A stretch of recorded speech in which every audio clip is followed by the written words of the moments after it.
ಸರಿ ma'am. Okay.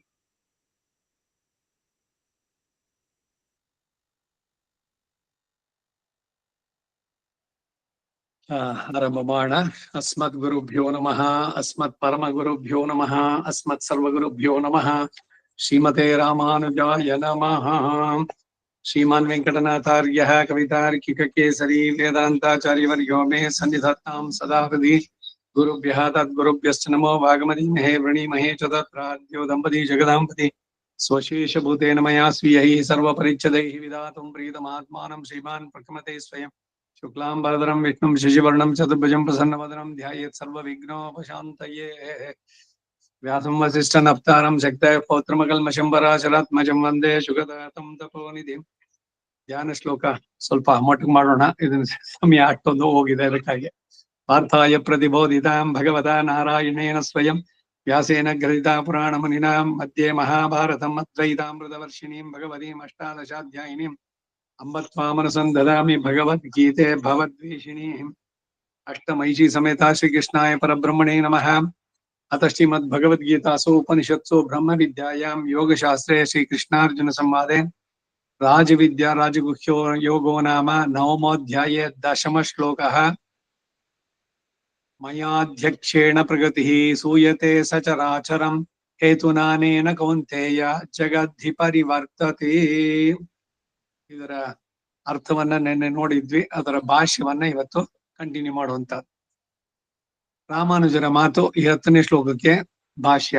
ತಸ್ಮಾತ್ ಕ್ಷೇತ್ರಜ್ಞ ಕರ್ಮಾನುಗುಣಂ ಮದೀಯ ಪ್ರಕೃತಿ ಸ್ವಸಂಕಲ್ಪೇನ ಮಯಾಧ್ಯಕ್ಷೇಣ ಈಕ್ಷಿತ ಸಚರಾಚರಂ ಜಗತ್ಸೂಯತೆ ಅನೇನ ಕ್ಷೇತ್ರಜ್ಞ ಕರ್ಮಾನುಗುಣ ಮದೀಕ್ಷಿತೇನ ಹೇತುನ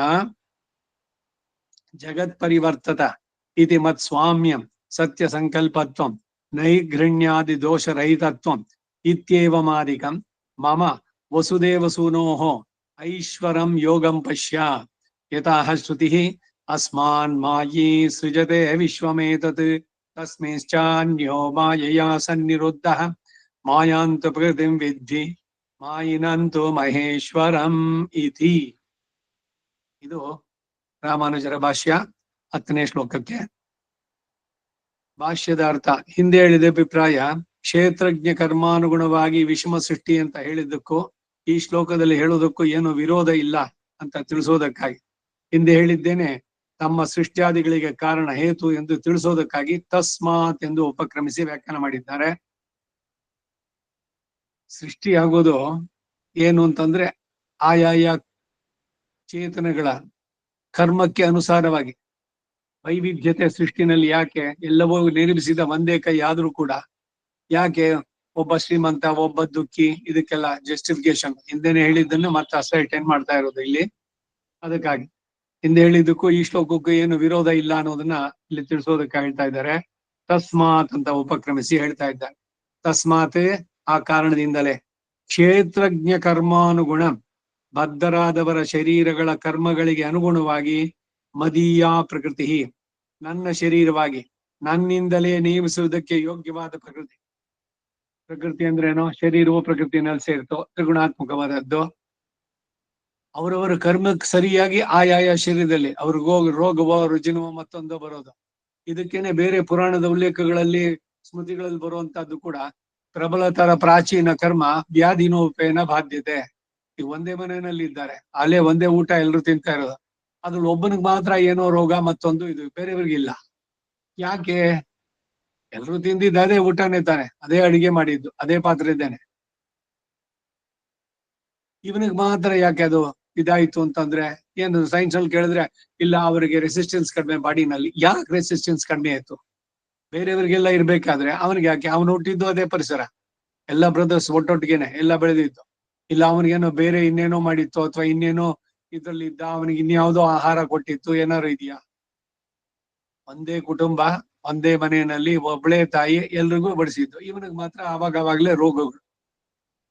ಅದಕ್ಕೆ ಉತ್ತರ ಇಲ್ಲಿ ಇವ್ರು ಹೇಳೋದು, ಕ್ಷೇತ್ರಜ್ಞ ಕರ್ಮಾನುಗುಣಂ ಬದ್ಧರಾದವರ ಕರ್ಮಗಳ ಶರೀರ ಕರ್ಮಗಳ ಅನುಗುಣವಾಗಿ ನನ್ನ ಶರೀರವಾಗಿರೋದು ಯಾವುದೋ ಚೇತನ ಅಚೇತನ ಎರಡು ಕೂಡ ನನ್ನಿಂದಲೇ ನೇಮಿಸುವುದಕ್ಕೆ ಯೋಗ್ಯವಾದಂತ ಪ್ರಕೃತಿ. ಇಲ್ಲಿ ಪ್ರಕೃತಿ ಶಬ್ದ ಚಿತ್ತೊಂದಿಗೆ ಸೇರಿರುವ ಅಚಿತ್ತು, ಚಿತ್ತೊಂದಿಗೆ ಸೇರಿರುವ ಅಚಿತ್ತು. ಇಲ್ದಿದ್ರೆ ಬರೀ ಅಚಿತ್ತು ಅಂದ್ರೆ ಶವ ಆಗ್ಬಿಡುತ್ತೆ. ಅದ್ರಲ್ಲಿ ಇದೆಯಲ್ಲ ಆತ್ಮ ಸೇರಿರುವಂತದ್ದೇ. ಚೇತನರು ಅಂತಂದ್ರೇನು? ಶರೀರದಲ್ಲಿ ಇರೋರು, ದೇಹಿಗಳು, ದೇಹದ ಸಂಬಂಧ ಅದಿರುವಂತವ್ರು. ಸ್ವಸಂಕಲ್ಪೇನ, ನನ್ನ ಸ್ವಕೀಯವಾದ ಸಂಕಲ್ಪದ ಮೂಲಕವಾಗಿ, ಮಯಾಧ್ಯಕ್ಷೇಣ, ಶೇಷಿಯಾಗಿ ಈಶ್ವರನಾಗಿ ನಿಯಂತ ಆದಂತ ನನ್ನಿಂದ, ಅಥವಾ ಸಮಸ್ತವನ್ನು ಸಾಕ್ಷಾತ್ಕರಿಸಲು ಯೋಗ್ಯನಾದ ನನ್ನಿಂದ, ಈಕ್ಷಿತ ನೋಡಲ್ಪಟ್ಟದ್ದಾಗಿ, ಅಂದರೆ ಸಂಕಲ್ಪಿಸಲ್ಪಟ್ಟಿದ್ದುದಾಗಿ, ಸಚರಾಚರ ಸಾವಿರ ಜಂಗಮಗಳಿಂದ ಕೂಡಿದ ಈ ಜಗತ್ತನ್ನ ಸೂಯತೆ ಇರುತ್ತದೆ. ಇಲ್ಲಿನ ಅಧ್ಯಕ್ಷ ಶಬ್ದವು ಯೋಸ್ಯಾಧ್ಯಕ್ಷ ಪರಮೇ ವ್ಯೋಮನ್ ಎಂಬ ಋಗ್ವೇದ ವಾಕ್ಯವನ್ನ, ಮಾಂತ್ರಿಕ ಉಪನಿಷತ್ತಿನ ವಾಕ್ಯವನ್ನು ಇಲ್ಲಿ ಜ್ಞಾಪಿಸುತ್ತೆ. ಇದರಿಂದ ಸರ್ವವಿಧ ಕಾರಣನೂ ತಾನೇ. ಚಾತುರ್ವರ್ಣ್ಯಮಯ ಸೃಷ್ಟ್ಯಂ ಅಂತ ಅಲ್ಲಿ ಮೊದಲು ಹೇಳ್ಬೇಕಾದ್ರೂ ಗಡಿದ್ದು ಅವರವರ ಕರ್ಮಕ್ಕೆ. ಮಾಡ್ತಾ ಇರೋದು ನಾನೇ ಇಲ್ಲ. ಮಯಾ ಸೃಷ್ಟ್ಯ ಗುಣ ಕರ್ಮ ವಿಭಾಗಶಃ, ಮಾಡಿದ್ದೆಲ್ಲವೂ ನಾನೇ ಆದ್ರೂ ಕೂಡ ಅದಕ್ಕೆ ಕಾರಣ ನಾನಲ್ಲ ಅಂತ ನಾವು ಅದನ್ನೇ ಇಲ್ಲಿ ಹೇಳ್ತಾ ಇದ್ದಾನೆ. ಎಲ್ಲರಿಗೂ ಕೊಟ್ಟಂತ ಆಯಾಯ ಶರೀರಗಳು ಸಂಪತ್ತಿ ಎಲ್ಲ. ಒಬ್ಬನು ಸುಖಿ ಇನ್ನೊಬ್ಬ ದುಃಖಿ ಅಂದ್ರೆ ಅವರವರ ಕರ್ಮಕ್ಕೆ ಸರಿಯಾಗಿ ಆಯಾಯ ಫಲಗಳು. ಸೊ ಯಾರ್ಯಾರು ಏನೇನ್ ಮಾಡಿದ್ರೋ ಹಿಂದಿನ ಜನ್ಮಗಳಲ್ಲಿ ಆಯಾಯ ಇದರದ್ದು ಅನುಭವಿಸೋದಕ್ಕೇನೆ ಅದಷ್ಟೇ ವ್ಯವಸ್ಥಿತವಾಗಿ ಬರ್ತಾ ಇದೆ. ಈಗ ಭಗವಂತನಿಗೆ ಏನಾದ್ರು ಇವನಿಗೆ ರೋಗಿಯಾಗಿ ಮಾಡಿ ಅವನೇನ್ ಸಂತೋಷ ಪಡ್ತಾ ಇದ್ದಾನೆ ಅಂತಿಲ್ಲ. ಇಲ್ಲ ಇನ್ನೊಬ್ಬ ತುಂಬಾ ಸಂತೋಷವಾಗಿದ್ದಾನೆ ಅಂತ ಅವನು ದುಃಖ ಪಡ್ತಾ ಇಲ್ಲ. ಅವನಿಗೇನ್ ಮಾತು ಸರಿಯಾಗಿಲ್ಲ. ಆಯಾಯ ಚೇತನರು ಅವರವರ ಕರ್ಮಕ್ಕೆ ಸರಿಯಾಗಿ ಆಯಾಯ ಶರೀರಗಳು. ಯಾಕೆ ಇದೆಲ್ಲ ವೈವಿಧ್ಯತೆ ಅಂತ ಅನ್ನೋದಕ್ಕೆಲ್ಲ ಇದೇನೆ ಬಹಳ ಬಹಳ ಗಮನವಾಗಿ ನೀವು ಕೇಳಿಸ್ಕೊಳ್ಬೇಕು. ಯಾಕೆ ಇಲ್ಲಿದು ಡೈವರ್ಸಿಫಿಕೇಶನ್, ವೈವಿಧ್ಯತೆ? ಅದು ಅವರವರ ಕರ್ಮಕ್ಕಾಗಿ. ಕರ್ಮವೇ ಮಾಡೋದಾದ್ರೆ ಆಗ ಭಗವಂತ ಆಗ್ಬೇಕು. ಎಲ್ಲ ಅವರವ್ರ ಕರ್ಮ ತರಾನೇ ನಡೆಯುತ್ತೋ ಅಂದ್ರೆ ನಿಮ್ಗೆ ಇಲ್ಲಿ ಚಾಯ್ಸ್ ಇದೆ.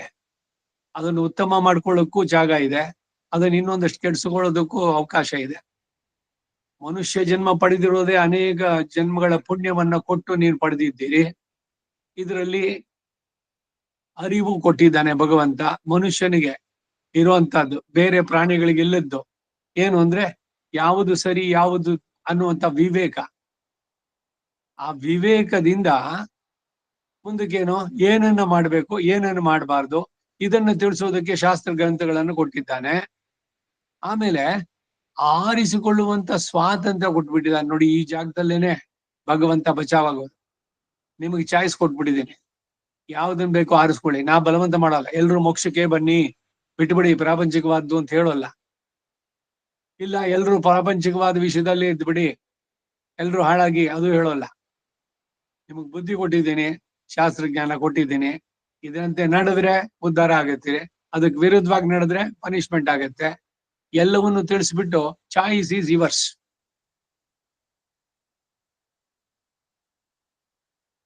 ಅರ್ಜುನನಿಗೆ ಕೃಷ್ಣ ಎಲ್ಲವನ್ನು ನಿನ್ಗೆಲ್ಲ ಹೇಳಿದ್ದಾಯ್ತಪ್ಪ, ಇವಾಗ ಯಥೇಚ್ಛಸಿ ತಥಾ ಕುರು ಅಂತಾನೆ. ಭಗವಂತ ಅವನಿಗೆ ಡೈರೆಕ್ಟ್ ಮಾಡೋಲ್ಲ, ನೀನು ಹೋಗು ಇದನ್ನೇ ಮಾಡು ಅಂತ. ನೋಡು ಇದು ಮಾಡಿದ್ರೆ ಇದೆಲ್ಲ ನಿನಗಿದೆ, ಕ್ಷತ್ರಿಯನಾಗಿದ್ದಕ್ಕೆ ನಿನ್ಗದು ಸ್ವಧರ್ಮ, ಯುದ್ಧ ಮಾಡ್ಬೇಕು. ಬೇಡ ನಾನು ಕಾಡು ಹೋಗ್ತೀನಿ ಅಂತ ಡಿಸೈಡ್ ಮಾಡೋದು. ನೀನು ಹೋಗೋದಾದ್ರು ಹೋಗು. ನಷ್ಟೋ ಮೋಹ ಸ್ಮೃತಿರ್ ಲಬ್ಧ್ವಾ ಕರಿಷ್ಯೆ ವಚನಂ ತವ ಅಂತಾನೆ 18ನೇ ಅಧ್ಯಾಯದಲ್ಲಿ ಕಡೆನಲ್ಲಿ. ನನಗೆ ಈ ಮೋಹ ಇತ್ತಲ್ಲ ಅದು ಕ್ಲಿಯರ್ ಆಯ್ತು ನಿನ್ನ ಉಪದೇಶದಿಂದ. ನೀನು ತಿಳಿಸಿದಂತೆ ಈಗ ನಾನು ಧರ್ಮಕ್ಕಾಗಿ ಹೋರಾಡ್ತೇನೆ, ಕ್ಷತ್ರಿಯ ಧರ್ಮ. ನಾನು ಏನ್ ಮಾಡ್ಬೇಕು ಅನ್ನೋದು ನನಗೆ ಗೊತ್ತಾಗಿದೆ. ಕರಿಷ್ಯೆ ವಚನಂ ತವ ಅಂದ. ನೀವಾಗ ಹೇಳ್ಬೋದು ಯುದ್ಧ ಮಾಡೋ, ಇದೆಲ್ಲ ಬಿಟ್ಬಿಡು ಅಂತ ಹೇಳಿದ್ನ ಭಗವಂತ. ಎಲ್ಲಾರು ಯಥೇಚ್ಛಸಿ ತಥಾ ಕುರು. ಇದೇನೆ ದೊಡ್ಡ ಸಂದೇಶ ನಮ್ಮಗಳಿಗೂ ಕೂಡ. ನಾವಿವತ್ತು ಏನಾಗಿದ್ದೀವಿ, ಸುಖ ಅನುಭವಿಸ್ತೀವೋ ದುಃಖ ಅನುಭವಿಸ್ತೀವೋ ಎಲ್ಲದಕ್ಕೂ ಕೂಡ ನಾವೇ ಹೊಣೆಗಾರರು, ಭಗವಂತ ಅಲ್ಲ. ಭಗವಂತನೇ ಎಲ್ಲ ಮಾಡೋದು. ಭಯಕೃತ್ ಭಯನಾಶನಃ, ಇದ್ರಲ್ಲೂ ಕೂಡ ಹೇಳೋದು ಅದೇನೆ. ಭಯವನ್ನು ಯಾಕೆ ಉಂಟು ಮಾಡ್ತಾನೆ ಅಂದ್ರೆ ನಾವು ಮಾಡಿದ ಕರ್ಮಗಳು. ಆಯಾಯ ಗ್ರಹಗಳು ಅಲ್ಲಿಗೆ ಬಂದಾಗ ಆ ಗ್ರಹಗತಿಗಳು ಒಂದು ಉಚ್ಚ ಇನ್ನೊಂದು ನೀಚ, ಆ ಉಚ್ಚ ಸ್ಥಾನದಲ್ಲಿ ಇದ್ದಾಗ ಅವನು ಶತ್ರು, ಇವನು ಮಿತ್ರ, ಅದರಲ್ಲಿ ಇದ್ದಾಗ ಏನೇನು ಆ ಲಕ್ಷಣಗಳಿದೆಯೋ ಅದೆಲ್ಲ ಬರುತ್ತೆ. ಯಾಕೆ ಬರುತ್ತೆ ಅದು ಅಂತಂದ್ರೆ, ಮೂಲತಃ ನವಗ್ರಹಗಳು ಏನ್ ಮಾಡೋಕೆ? ಯಾಕೆ ಅವ್ರು ಜನಗಳನ್ನ ಏನಾದ್ರು ಹಿಂಸೆ ಮಾಡ್ಬೇಕು ಅನ್ನೋದೇ ಇಷ್ಟನಾ? ಇಲ್ಲ ಎಲ್ರು ಭಯಪಟ್ಟು ಅವ್ರಿಗೆ ನಮಸ್ಕಾರ ಮಾಡ್ಬಿಟ್ರೆ ಅವಾಗ ಮಾಡ್ಬೇಕು ಅನ್ನೋದನ? ಈಗ ಕೃಷ್ಣನೇ ಆಗ್ಲಿ ತಗೊಳ್ಳಿ, ಮನ್ಮನ ಭವ ಮದ್ಭಕ್ತೋ ಮಧ್ಯಾಜಿ, ಏನಿದು ನನ್ಗೆಲ್ಲ ಹೇಳಿ ನನಗ್ ಮಾಡು, ನಾನೆಲ್ಲ ನಿಂಗೆ ಮಾಡ್ತೀನಿ ಅಂತ. ನೀವ್ ಮಾಡದೇ ಇದ್ರೆ ನಿಮ್ಗೆ ಕೋಪ ಮಾಡ್ಕೊಂಡು ನಿನ್ಗೆ ಶೀತ್ ಕೊಟ್ಬಿಡ್ತೀನಿ. ಯಾವ್ದೋ ಕ್ಷುದ್ರ ದೇವತೆಗಳಿಗೆ ಏನೋ ಮಾಡದೇ ಇದ್ರೆ, ಅದಕ್ಕೆ ಬಲಿ ಕೊಡದೆ ಇದ್ರೆ ಅದು ಮಾಡುತ್ತೆ ಅಂತ ಅಂದ್ಬಿಟ್ಟೆಲ್ಲ ಬರುತ್ತಲ್ಲ, ಆ ತರದಲ್ಲೋ ನಮ್ಮಿಂದ ಬಯಸಿ ಅದನ್ನ ಮಾಡೋದಕ್ಕಾಗಿ ಹೇಳಿ, ನನ್ನ ಪೂಜೆ ಮಾಡಿ, ನನ್ನ ಸ್ತೋತ್ರ ಮಾಡಿ. ಇದು ಹೀಗಲ್ಲ, ಅವನಿಗೇನ್ ಆಗ್ಬೇಕಾಗಿಲ್ಲ. ನೀವು ಪೂಜೆ ಮಾಡಿದ್ರೆ ಎಷ್ಟು, ಬಿಟ್ರೆ ಎಷ್ಟು. ನೀವೇನ್ ಕೊಡ್ತೀರೋ ಅದು ಕೊಡದ್ರೆ ಎಷ್ಟು, ಅವನಿಗೆ ಏನು ಬೇಕಿಲ್ಲ. ಹೇಳಿದ್ನಲ್ಲ, ಅವಾಪ್ತ ಸಮಸ್ತ ಕಾಮ ಅವನು. ಆದ್ರೆ ಜಗದ್ ವ್ಯಾಪಾರ ನಡೆಸ್ತಾ ಇದ್ದಾನೆ. ಅಲ್ಲಿ ಯಾವ ಲೋಪದೋಷಗಳು, ಏನೋ ಮರ್ತೋ ಏನೋ ಇನ್ನೇನೋ ಆಯ್ತು, ಈ ತರದ್ದೆಲ್ಲ ಏನು ಆಗ್ಲಿಕ್ಕಿಲ್ಲ. ಎಲ್ಲ ಬಹಳ ಸ್ಪಷ್ಟವಾಗಿರೋದು. ಅವರವರು ಮಾಡಿದ ಕರ್ಮಕ್ಕೆ ಸರಿಯಾಗಿ ಕರ್ಮಾಧ್ಯಕ್ಷನಾಗಿ ಅವನು ಮಾಡ್ತಾ ಇರೋದು. ಮಯೋಧ್ಯಕ್ಷೇಣ ಯೋ ಅಸ್ಯಾಧ್ಯಕ್ಷ ಪರಮೇ ವ್ಯೋಮನ್. ಇದರಿಂದ ಸರ್ವವಿಧ ಕಾರಣನು ನಾನೇನೋದು ಹೇಳಿತು. ಸೃಷ್ಟಿ ಅಂದ್ರೆ ಅವ್ಯಕ್ತವಾಗಿ ನಾಮರೂಪದ ಅನರ್ಹ ಸ್ಥಿತಿಯಲ್ಲಿ, ಅಂದ್ರೆ ಹೆಸರು ರೂಪ ಇಲ್ಲದಂತ ಸ್ಥಿತಿಯಲ್ಲಿ ಇದ್ದಂತಹ ಸೂಕ್ಷ್ಮ ಚಿದಚಿತ್ ಶರೀರಕನಾದ ಪರಮಾತ್ಮ ತನ್ನ ಸಂಕಲ್ಪದ ಮೂಲಕ ಬಹುಸ್ಯಾಂ ಪ್ರಜಾಯೇಯ ಅಂತ ಸಂಕಲ್ಪಿಸಿ ಸ್ಥೂಲ ಚಿದಚಿತ್ ಶರೀರಕನಾಗ್ತಾನೆ. ಅವಸ್ಥಾ ಭೇದ ಇಲ್ಲಿ. ಕಾರಣ ಅವಸ್ಥೆಯಲ್ಲಿ ಇದ್ದ ಸೂಕ್ಷ್ಮ ರೂಪದಲ್ಲಿ, ಈಗ ಕಾರ್ಯಾವಸ್ಥೆಯಲ್ಲಿ ವ್ಯಕ್ತವಾಗಿ ಈ ಮರ ಗಿಡ ಮನುಷ್ಯ ದೇವ ಈ ಎಲ್ಲದನ್ನ ಆಗಿದ್ದು ಯಾರು? ಭಗವಂತನೇ ಆದ. ಅದನ್ನ ಹೇಳ್ತಾ ಇರೋದಿಲ್ಲ. ಅಧ್ಯಕ್ಷ ಶಬ್ದದಿಂದ ವಿಕಾರರಹಿತವಾದ ದೃಷಿ ಜ್ಞಾನ ಮಾತ್ರ ಪರ ಎಂದು ಕೆಲವರು ಅರ್ಥ ಮಾಡೋದು ಸಮಂಜಸ ಅಲ್ಲ ಅನ್ನೋದು ಇದರಿಂದ ವ್ಯಕ್ತವಾಗುತ್ತೆ.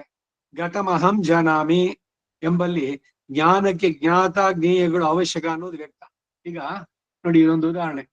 ಘಟಂ ಅಹಂ ಜಾನಾಮಿ. ಘಟ ಅಂದ್ರೇನು? ಮಡಿಕೆ. ಮಡಿಕೆಯನ್ನ ನಾನು ತಿಳಿದೆ, ಅಥವಾ ನನಗ್ ಗೊತ್ತು ಅದು ಮಡಿಕೆ ಅಂತ ಅನ್ಬೇಕಾದ್ರೆ, ಈ ಮಡಿಕೆ ಅನ್ನೋದು ಒಂದು ವಸ್ತು ಇದೆ, ಅದನ್ನ ತಿಳಿದವನು ಇನ್ನೊಬ್ಬ ಇದ್ದಾನೆ. ಸೊ ಅಲ್ಲಿಗೆ ಜ್ಞಾನ ಅನ್ನೋದೇನು? ಮಡಿಕೆ. ಜ್ಞೇಯ ಅಂದ್ರೆ ಅದು ಮಡಿಕೆ ಏನು ಅಂತ ತಿಳಿಯುವಂತ ಜ್ಞಾನ. ಇಲ್ಲ, ಬಹಳ ಬಹಳ ಸೂಕ್ಷ್ಮವಾದದ್ದನ್ನ ಸರಿಯಾಗಿ ಫಾಲೋ ಮಾಡ್ಬೇಕು. ಇದನ್ನ ಹೇಳುದು. ಇವಾಗ ಧರ್ಮಭೂತ ಜ್ಞಾನದಿಂದ ಈ ಆತ್ಮ ಜೀವಾತ್ಮದ ಡೆಫಿನಿಷನ್ ಹೇಳುದು, ನ ದೇವೋ ನ ಮರ್ತ್ಯ ನ ಮಾನುಷಃ ಜ್ಞಾನ ಆನಂದಮಯ ಆತ್ಮ ಶೇಷೋ ಹಿ ಪರಮಾತ್ಮನಃ. ಇದು ಜ್ಞಾನ ಆನಂದಮಯ ಸ್ವಯಂ ಪ್ರಕಾಶ, ಅದು ಆತ್ಮ.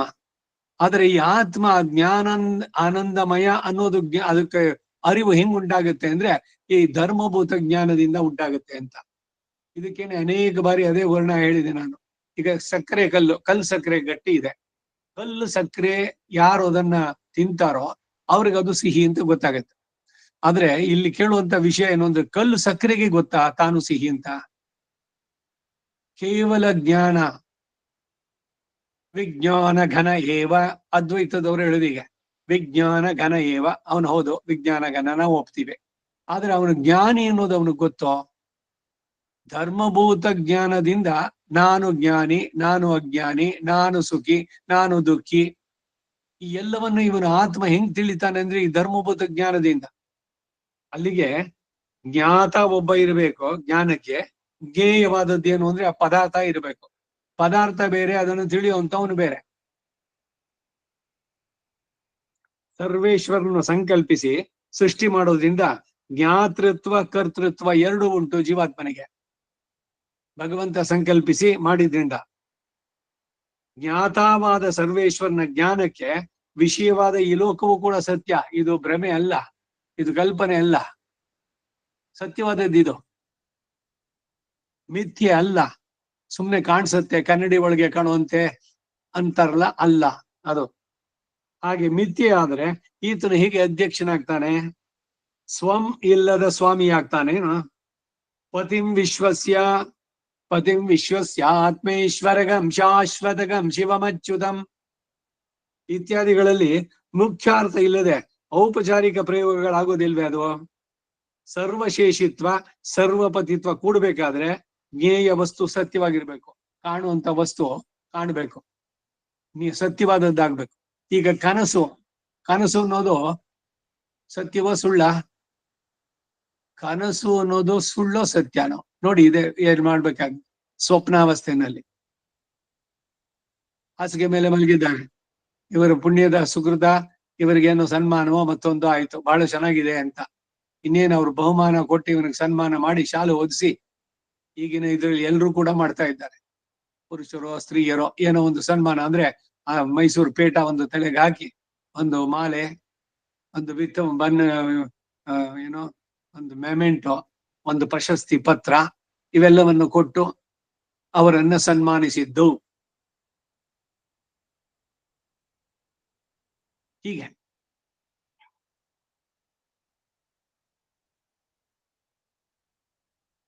ಕನಸಿನಲ್ಲಿ ಇವನಿಗೆಲ್ಲ ಸನ್ಮಾನ ಆಗ್ಬೇಕು, ಅಷ್ಟ್ರಲ್ಲಿ ಯಾರೋ ಹೆಚ್ಚಿಸ್ಬಿಟ್ರು, ಅವನ್ಗೇನ್ ಕೋಪ ಬರುತ್ತೆ, ಏನ್ ಇನ್ ಸ್ವಲ್ಪ ಹೊತ್ತು ಬಿಟ್ಟು ಆಮೇಲೆ ಹೆಚ್ಚಿಸಿದ್ರೆ ನನ್ಗೆ ಅವ್ರು ಇದು ತಲೆ ಮೇಲೆ ಆ ಪೀಠ ಇಡ್ಬೇಕಾಗಿತ್ತು, ಅಷ್ಟರಲ್ಲಿ ಹೆಚ್ಚಿಸ್ಬಿಟ್ಟಲ್ಲ ನೀನು ಅಂತ ಹೇಳಿ, ಸರಿ ಹೋಗ್ಲಿ ಮಲ್ಕೊಂಡು ಮತ್ತೆ ಅಲ್ಲಿಂದ ಆ ಕನಸು ಏನು ಬಿತ್ತಾ ಇತ್ತು ಅದು ಕಂಟಿನ್ಯೂಟಿ ಅದಾಗುತ್ತೋ?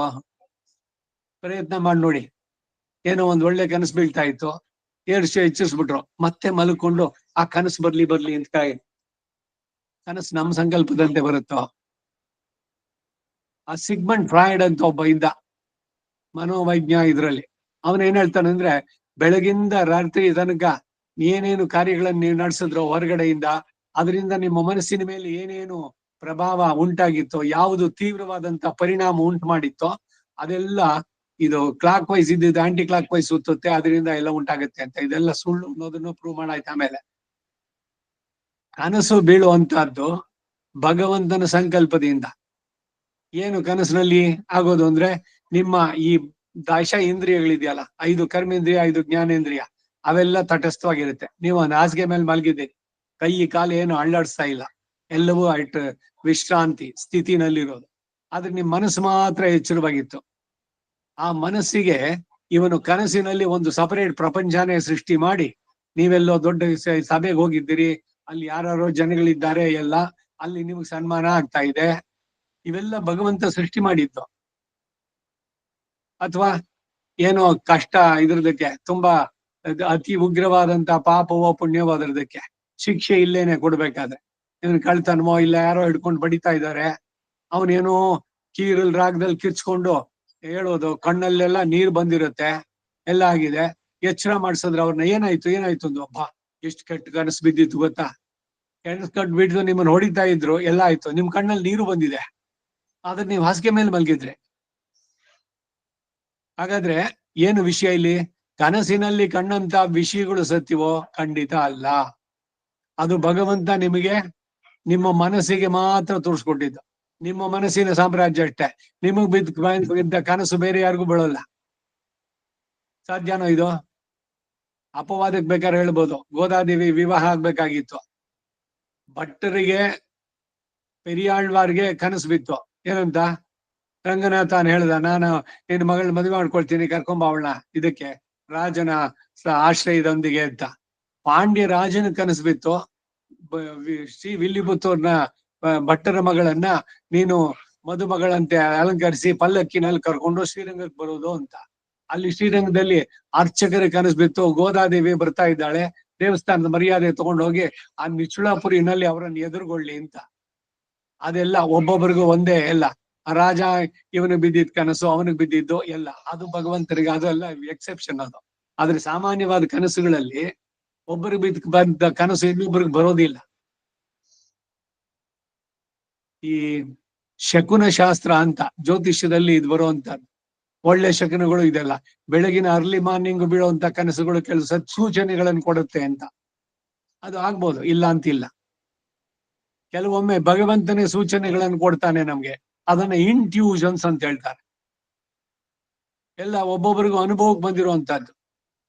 ಯಾರೋ ನನ್ನ ಹಿಂದೆ ಇದ್ದು ರಕ್ಷಣೆ ಮಾಡ್ತಾನೆ ಅಂತ. ಇದು ಕೂಡ ನಾನು ನಿಮ್ಗೆ ಹೇಳಿದ್ದೆ. ನಾನು ವೈದ್ಯಕೀಯ ಪ್ರತಿನಿಧಿ ಆದಾಗ ಅನೇಕ ಬಾರಿ ಇದು ಯಾರೋ ಹೇಳ್ದಂತೆ ನನಗೆ, ಏನು ಸುಮ್ನೆ ನನ್ ಮನಸ್ಸಿಗೆ ಬಂತು, ಈಗ ನಾನು ಓಡ್ಬೇಕು ಬಸ್ಗೆ ಅಂತ. ನಾವು ಓಡಿದ್ರೆ ಇನ್ನೇನ್ ಬಸ್ ಹೊರಡ್ತಾ ಇದೆ, ಆ ಫುಟ್ಬೋರ್ಡ್ ನಲ್ಲಿ ಲಾಸ್ಟ್ ಇದ್ರಲ್ಲಿ ಕಾಲಿಟ್ಕೊಂಡು ನಾನು ಹತ್ತೋರು. ನಾನು ಓಡ್ಬೇಕು ಅಂತ ಮನಸ್ಸು ಯಾರು ಕೊಟ್ರು ನನಗೆ? ಸುಮ್ನೆ ನಡೆದಿದ್ರೆ ಬಸ್ ಹೊಟ್ಟೋಗಿರೋದು ಅಲ್ಲಿ. ಅದೇ ಲಾಸ್ಟ್ ಬಸ್, ಇನ್ ಮತ್ತಿಲ್ಲ. ಇನ್ ಲಾರಿಗೆ ರಾತ್ರಿ 10 ಗಂಟೆ ಕಾಲ್ಬೇಕು ಲಾರಿಗೆ. ಟಿಂಬರ್ ಲಾರಿಗಳು ಬರೋದು ಅಲ್ಲೆಲ್ಲ ದಾಂಡೇಲಿ, ನಾರ್ತ್ ಕೆನರಾ ಇದೆಲ್ಲ ಸುತ್ಬೇಕಾದ್ರೆ.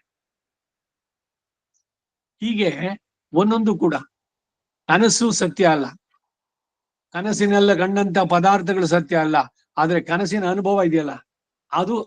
Don't touch those things. ಕನಸಿನಲ್ಲಿ ಕಂಡಂತಹ ವಸ್ತುಗಳು ಸತ್ಯ ಅಲ್ಲ, ಆದ್ರೆ ಅನುಭವ ಸತ್ಯ. ಯಾಕೆ ಅಂತಂದ್ರೆ ನೀವು ಮರ್ತಿಲ್ಲ. ಜಾಗ್ರದ ವ್ಯವಸ್ಥೆಗೆ ಬಂದ್ಮೇಲೆ ಹೇಳ್ತೀರಿ ನನ್ಗೆ ಒಳ್ಳೆ ಕನಸು ಬಿದ್ದಿತ್ತು, ನನಗೆ ಕೆಟ್ಟ ಕನಸು ಬಿದ್ದಿತ್ತು ಅಂತ. ನಿಮ್ಮ ಅನುಭವ ಸುಳ್ಳೇನು? ಪೂರ ಕನಸೇನೇ ಸುಳ್ಳು ಅಂತ, ಮನುಷ್ಯನೇ ಸುಳ್ಳು ಅಂತಾರೆ ಅವರು. ಜಗತ್ತೊಂದೇ, ಜಗತ್ತು ಮಿಥ್ಯೆ, ಬ್ರಹ್ಮ ಒಂದೇ ಸತ್ಯ. ಎಲ್ಲ ಇಷ್ಟೆಲ್ಲ ಬಹಳ ದೊಡ್ಡ ದೊಡ್ಡ ಚರ್ಚೆಗಳು ಶ್ರೀಭಾಷ್ಯದಲ್ಲೂ ಕೂಡ ಇವು ಬರುವಂತಹದ್ದು.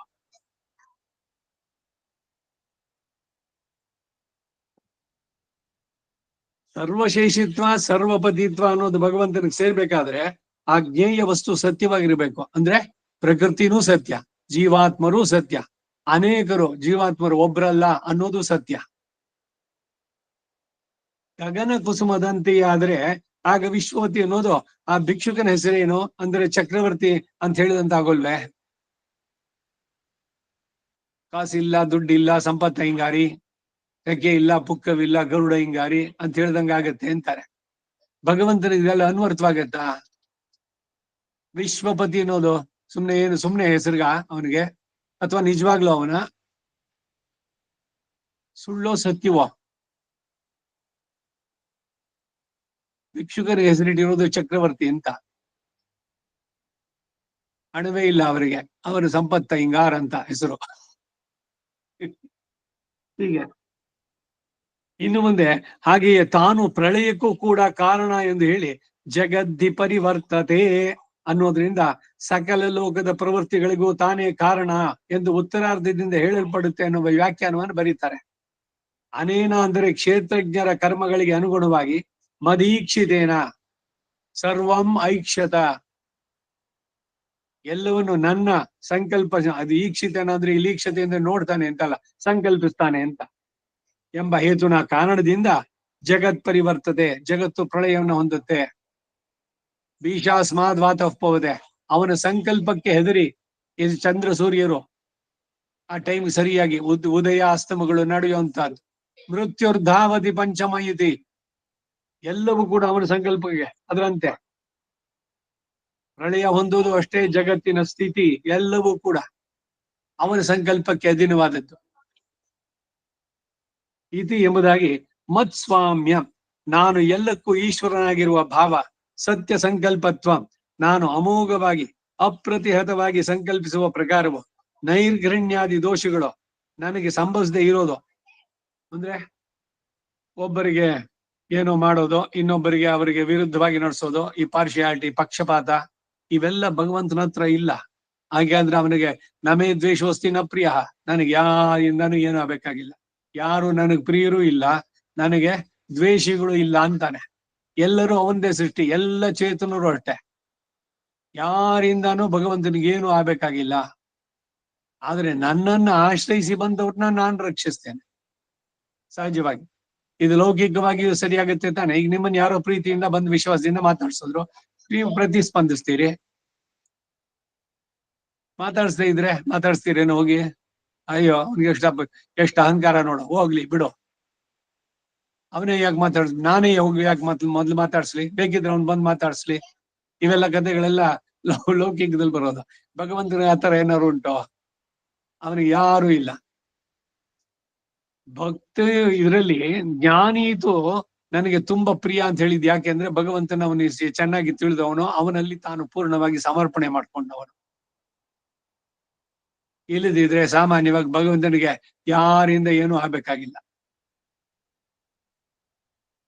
ಈಗ ಈ ಭಗವದ್ ವಿಷಯದ ವ್ಯಾಖ್ಯಾನ ಅವುಗಳಲ್ಲಿ ನೋಡ್ಬೇಕಾದ್ರೆ ಈಗ ಒಬ್ಬ ಚೇತನ ಮೋಕ್ಷಕ್ಕೆ ಹೋದ್ರೆ ಇವನಿಗೆ ಹೆಚ್ಚು ಸಂತೋಷನೋ ಅವನಿಗೆ ಹೆಚ್ಚು ಸಂತೋಷನೋ ಅಂದ್ರೆ ಈ ಜೀವಾತ್ಮನಿಗಿಂತ ಅವನೇ ಬಹಳ ಸಂತೋಷ ಪಡ್ತಾನೆ.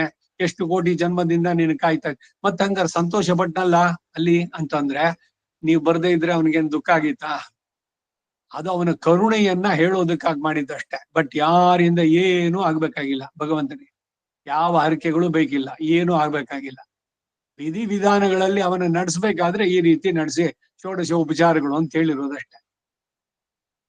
ನಮಗೇನೋ ಬೇಕು ಅನ್ನೋದ್ರ ಮೇಲೆ ನಮ್ಮ ಆಸಕ್ತಿ ಶ್ರದ್ಧೆ ಅದರಲ್ಲಿ ಎಲ್ಲ ಜಾಸ್ತಿ ಉಂಟಾಗೋದು. ಏನೋ ಒಂದ್ ಕೆಲಸ ಆಗ್ಬೇಕು, ಇವಾಗ ಮಗಳಿಗೆ ಮದುವೆ ಆಗ್ಬೇಕು, ಮಗನಿಗೆ ಕೆಲಸ ಸಿಗ್ಬೇಕು, ಇಲ್ಲ ಅವ್ರ ಮದುವೆ ಆಗಿದೆ ಮಕ್ಕಳಾಗ್ಬೇಕು, ಏನೋ ಒಂದೋ ಎರಡೋ ಎಷ್ಟು ರೀತಿ ವಿಧಗಳು, ಏನೋ ಒಂದು ವಾಂಚೆ ಬಯಕೆ ಬೇಕು ಬೇಕು ಬೇಕು. ಅದಕ್ಕಾಗಿ ಭಗವಂತನ ಹತ್ರ ಹೋಗೋದು. ಅದ್ ಮುಗಿದ ಮೇಲೆ ಹೋಗ್ಲಿ, ಆಮೇಲೆ ಏನೋ ಆಮೇಲೆ ಅವನ್ ಮರ್ತು ಬಿಡೋದು. ಅದಾಯ್ತಲ್ಲ.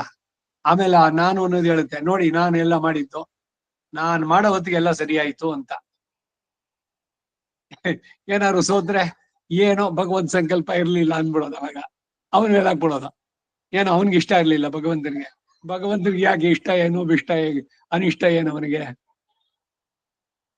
ಯಾರಿಂದ ಏನಾದ್ರು ಆಗ್ಬೇಕಾಗಿದ್ರೆ ಅವಾಗ ಇದೆಲ್ಲ ಏನೋ ಬಯಕೆಗಳು, ಏನೋ ಆಕಾಂಕ್ಷೆಗಳು, ಅವಾಗ ಅದಕ್ಕೆ ನಿರಾಸೆಗಳು, ಇವೆಲ್ಲ ಎರಡು ಇಲ್ದಿದ್ರೆ ನಿರ್ಲಿಪ್ತ ಅವನು, ಉದಾಸೀನಃ ಅಂತ ಹೇಳೋದು ಆ ರೀತಿನಲ್ಲಿ. ಸೊ ಅದರಿಂದ ಇವನು ಸಂಕಲ್ಪಿಸುವ ಪ್ರಕಾರ ಅವನಿಗೆ ಈ ನೈರ್ಘಣ್ಯಾದಿ ಘೋಷಗಳು ಒಬ್ಬೊಬ್ಬರಿಗೂ ಇವನು ಪಕ್ಷಪಾತ ಮಾಡ್ದ, ಅವನನ್ನು ಮಾತ್ರ ಕಾಪಾಡ್ದ, ಇವನ ಮೇಲೆ ದ್ವೇಷ ತೀರಿಸ್ಕೊಳ್ತಿದ್ದಾನೆ. ಇದು ಯಾವುದು ಅವನಿಗೆ ಸರಿ ಸಂಭವಿಸೋದಿಲ್ಲ.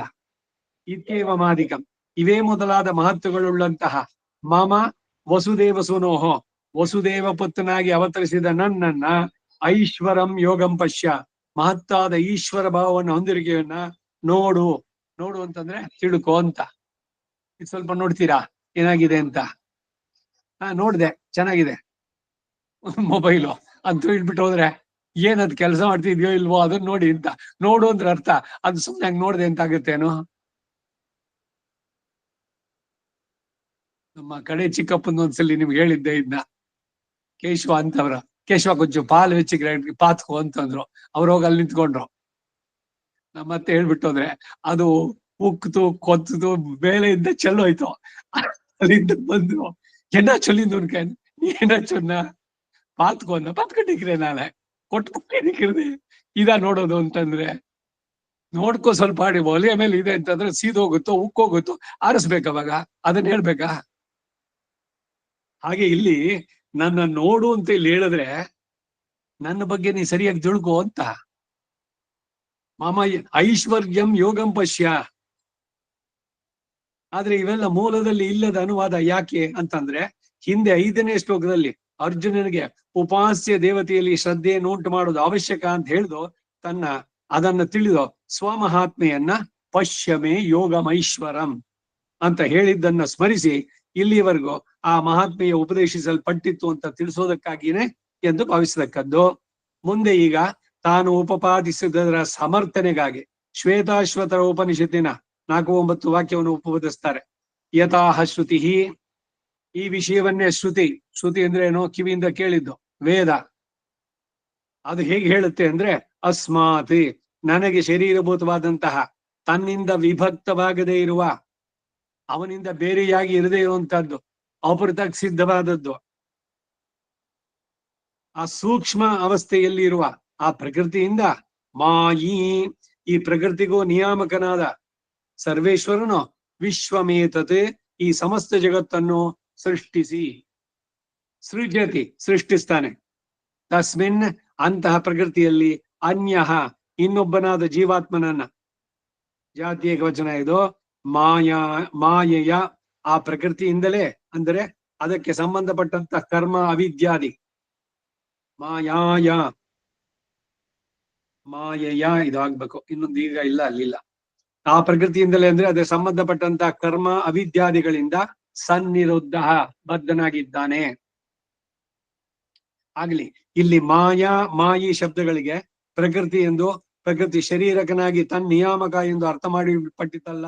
ಅದು ಹೇಗೆ ಅಂತಂದ್ರೆ ಮಾಯಾ ಶಬ್ದಕ್ಕೆ ಇಂದ್ರಜಾಲಾದಿ ಕಣ್ಣು ಕೊಟ್ಟ ಮಾಯೆ ಎಂಬ ಅರ್ಥ ಅಲ್ವೋ? ಮಾಯೆ ಅಂದ್ರೆ ಮ್ಯಾಜಿಕ್ ಅದ ಇದು. ಮಿಥ್ಯಾತ್ವವನ್ನು ಬೋಧಿಸುವ ಶಬ್ದಗಳಲ್ವೋ ಅಂತಂದ್ರೆ ಅದು ಹಾಗಲ್ಲ. ಮಾಯಾ ಎಂದ್ರೆ ಪ್ರಕೃತಿ ಎಂಬ, ಮಾಯಿ ಅಂದ್ರೆ ಪ್ರಕೃತಿಯನ್ನ ಅಪ್ರತಿಸದ್ದ ವಿಶೇಷಣವಾಗಿ, ಅಂದ್ರೆ ಅದರಿಂದ ಬಿಟ್ಟಿರದಂತಹದ್ದು. ಈಗ ಸೂರ್ಯನಿಂದ ಅವನು ಪ್ರಭೆ ಬಿಡಿಸೋಕ್ ಸಾಧ್ಯನೋ? ನಮ್ಮಿಂದ ನಮ್ಮ ನೆರಳನ್ನ ತೆಗೆಯೋಕ್ ಸಾಧ್ಯನೋ? ಅದ್ ಜೊತೆನಲ್ಲೇ ಇರೋದು. ಗೋಡೆಯಿಂದ ಬಣ್ಣವನ್ನ ಬೇರೆ ಮಾಡಿ, ಬಿಳಿ ಗೋಡೆ ಇಲ್ಲ ಇನ್ಯಾವುದೋ ಕಲರ್ ಹೊಡೆದಿದ್ದೀರಿ, ಗ್ರೀನು ಮತ್ತೊಂದು, ಅದಾದ್ರ ಜೊತೆಗಿರೋದು. ಅಪೃಥಕ್ ಸಿದ್ಧವಾದದ್ದು ಅಂದ್ರೆ ಹಾಗೆ ನಾವೆಲ್ಲರೂ ಕೂಡ ಭಗವಂತನ ಅಪೃಥಕ್ ಸಿದ್ಧ ವಿಶೇಷಣಗಳೇನೆ. ಅವನು ಇಲ್ದಿದ್ರೆ ನಾವ್ ಯಾರು ಇಲ್ಲ, ಪ್ರಕೃತಿನೂ ಇಲ್ಲ, ಜೀವಾತ್ಮನೂ ಇಲ್ಲ.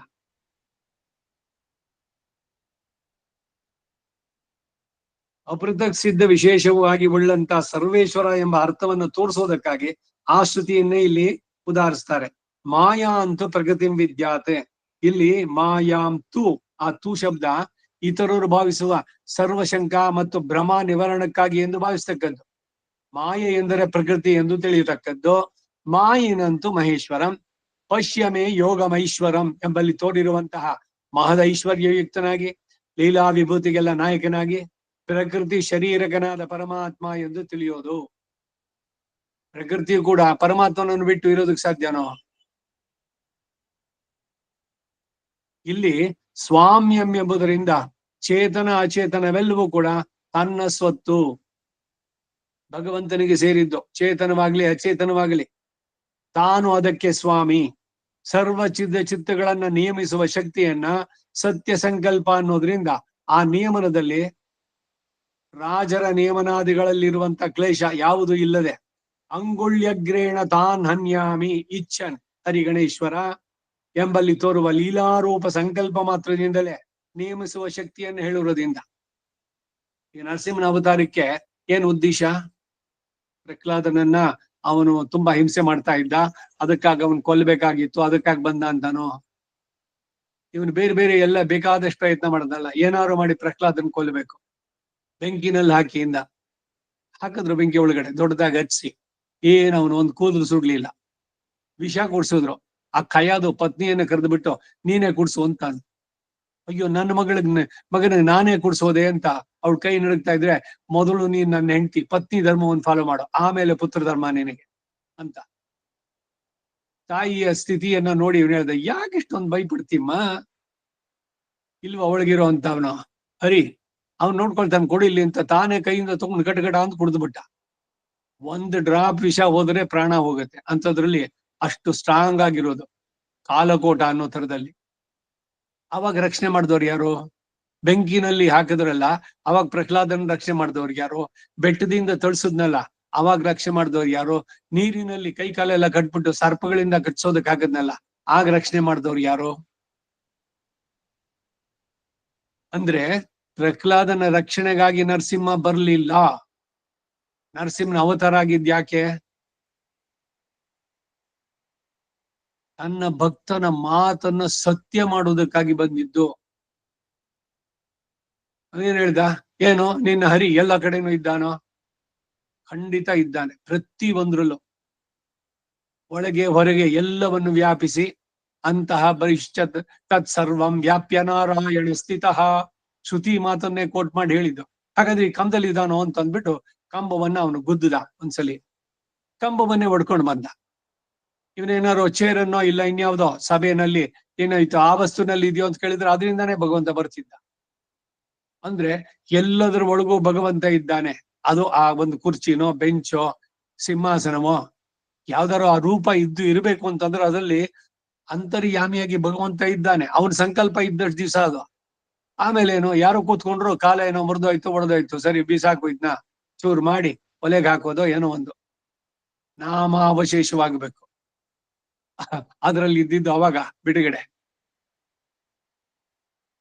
ಎಲ್ಲದರಲ್ಲೂ ಭಗವಂತ ಇದ್ದಾನೆ ಅಂದ್ರೆ ಏನಿದು? ಚೇತನರಲ್ಲಿ ಸರಿ, ಅಚೇತನರಲ್ಲಿ ಇದ್ದಾನೆ ಅಂದ್ರೆ ಹೆಂಗೆ?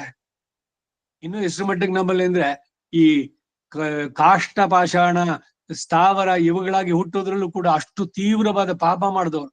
ಕಲ್ಲಿನಲ್ಲಿ ಈಗ ಒಂದು ಇದು. ಈಗ ವಿಶ್ವಾಮಿತ್ರ ತಪಸ್ ಮಾಡ್ತಿದ್ದಾಗ ರಂಬೆ ಬಂದಳು, ಹೋಗ್ಬೇಕಾದ್ರೆ ಅವಳು ಹೇಳಿದ್ಲು, ಅಯ್ಯೋ ಅವನು ಕೋಪ ಜಾಸ್ತಿ, ಇಲ್ಲ ಲೋಕ ಕಲ್ಯಾಣಕ್ಕಾಗಿ ನೀನ್ ಹೋಗು ಅಂತ ಇಂದ್ರನ ಬಲವಂತ. ಸರಿ ಬಂದ್ಲು. ಇವನ್ ಕಂಡ್ಬಿಟ್ಟ, ರಂಬೆ ಬಂದಿದ್ಲು. ಇವನು ಗೊತ್ತಾಯ್ತು ಬಂದಿರೋ ಉದ್ದೇಶ ಏನು ಅಂತ. ನೀನು 10,000 ವರ್ಷ ಶಿಲೆಯಾಗಿರು ಅಂತ ಶಾಪ ಕೊಟ್ಟ ವಿಶ್ವಾಮಿತ್ರ. ಏನಾಯ್ತು, ಇನ್ ತಪಸ್ಸಿಂದು ಫಲ ಎಲ್ಲ ಹೋಯ್ತು. ಅವಳು ಕಲ್ಲಾಗಿದ್ಲು. ಇದೇನ್ ಕರ್ಮ ಇದು? ಯಾರೋ ಮಾಡಿದ್ದಕ್ಕೆ ಅವಳಲ್ಲಿ ಆಗುವಂತದ್ದು. ಈ ರೀತಿ ಆಗತ್ತೆ ಒಂದೊಂದ್ಸಲಿ. ಈಗ ಲಕ್ಷ್ಮಣ ದೌರ್ವಸ ಬಂದ, ನಾನು ನೀ ಜಾಗ ಬಿಡದಿದ್ರೆ ಈಗ್ಲೇ ನಾನು ಇಡೀ ಅಯೋಧ್ಯೆಯನ್ನೇ ಶಪಿಸ್ಬಿಡ್ತೀನಿ ಇಂದ. ಲಕ್ಷ್ಮಣ ವಿಧಿ ಇಲ್ಲದೆ ಆ ಅಣ್ಣನ ಆಜ್ಞೆಯನ್ನ ಉಲ್ಲಂಘಿಸಿ ಹೋಗಿ ಆಮೇಲೆ ಏನು, ವಸಿಷ್ಠರು ಹೇಳಿದ್ರು ಅವನ್ ಬಿಟ್ಟೆ ಪರಿತ್ಯಕ್ತ ಅಂತ ಹೇಳ್ಬಿಡು ಅಂದ. ಲಕ್ಷ್ಮಣಂದೇನ್ ತಪ್ಪು ಇಲ್ಲಿ? ಅವನ್ ನಿಲ್ಸಿದ್ದು, ನಿನಗೆ ತುಂಬಾ ನಂಬಿಕಸ್ತನವನ್ನ ಬಾಗಿಲಲ್ಲಿ ನಿಲ್ಸು, ಯಾರನ್ನು ಬಿಡಬಾರ್ದು ಒಳಕ್ಕೆ. ವಿಧಿಯಲ್ಲಿ ಈ ತರದ್ದೆಲ್ಲ ನಿಜ ಜೀವನದ ಘಟನೆಲ್ಲೂ ನಡೆಯುತ್ತಲ್ಲ. ನಾವ್ ಏನಕ್ಕೂ ಇಲ್ಲ, ಎಲ್ಲೋ ಹೋಗಿ ಸಿಗಾಕೊಂಡ್ವಿ. ಆ ದೋಷಕ್ಕೋ ಅಥವಾ ಅವ್ರ ಹತ್ರ ಬಯಸ್ಕೊಳ್ಳೋಕೋ ಯಾವ್ದಕ್ಕೋ ಕಾರಣಗಳು ಇವೆಲ್ಲ ಆಗತ್ತೆ.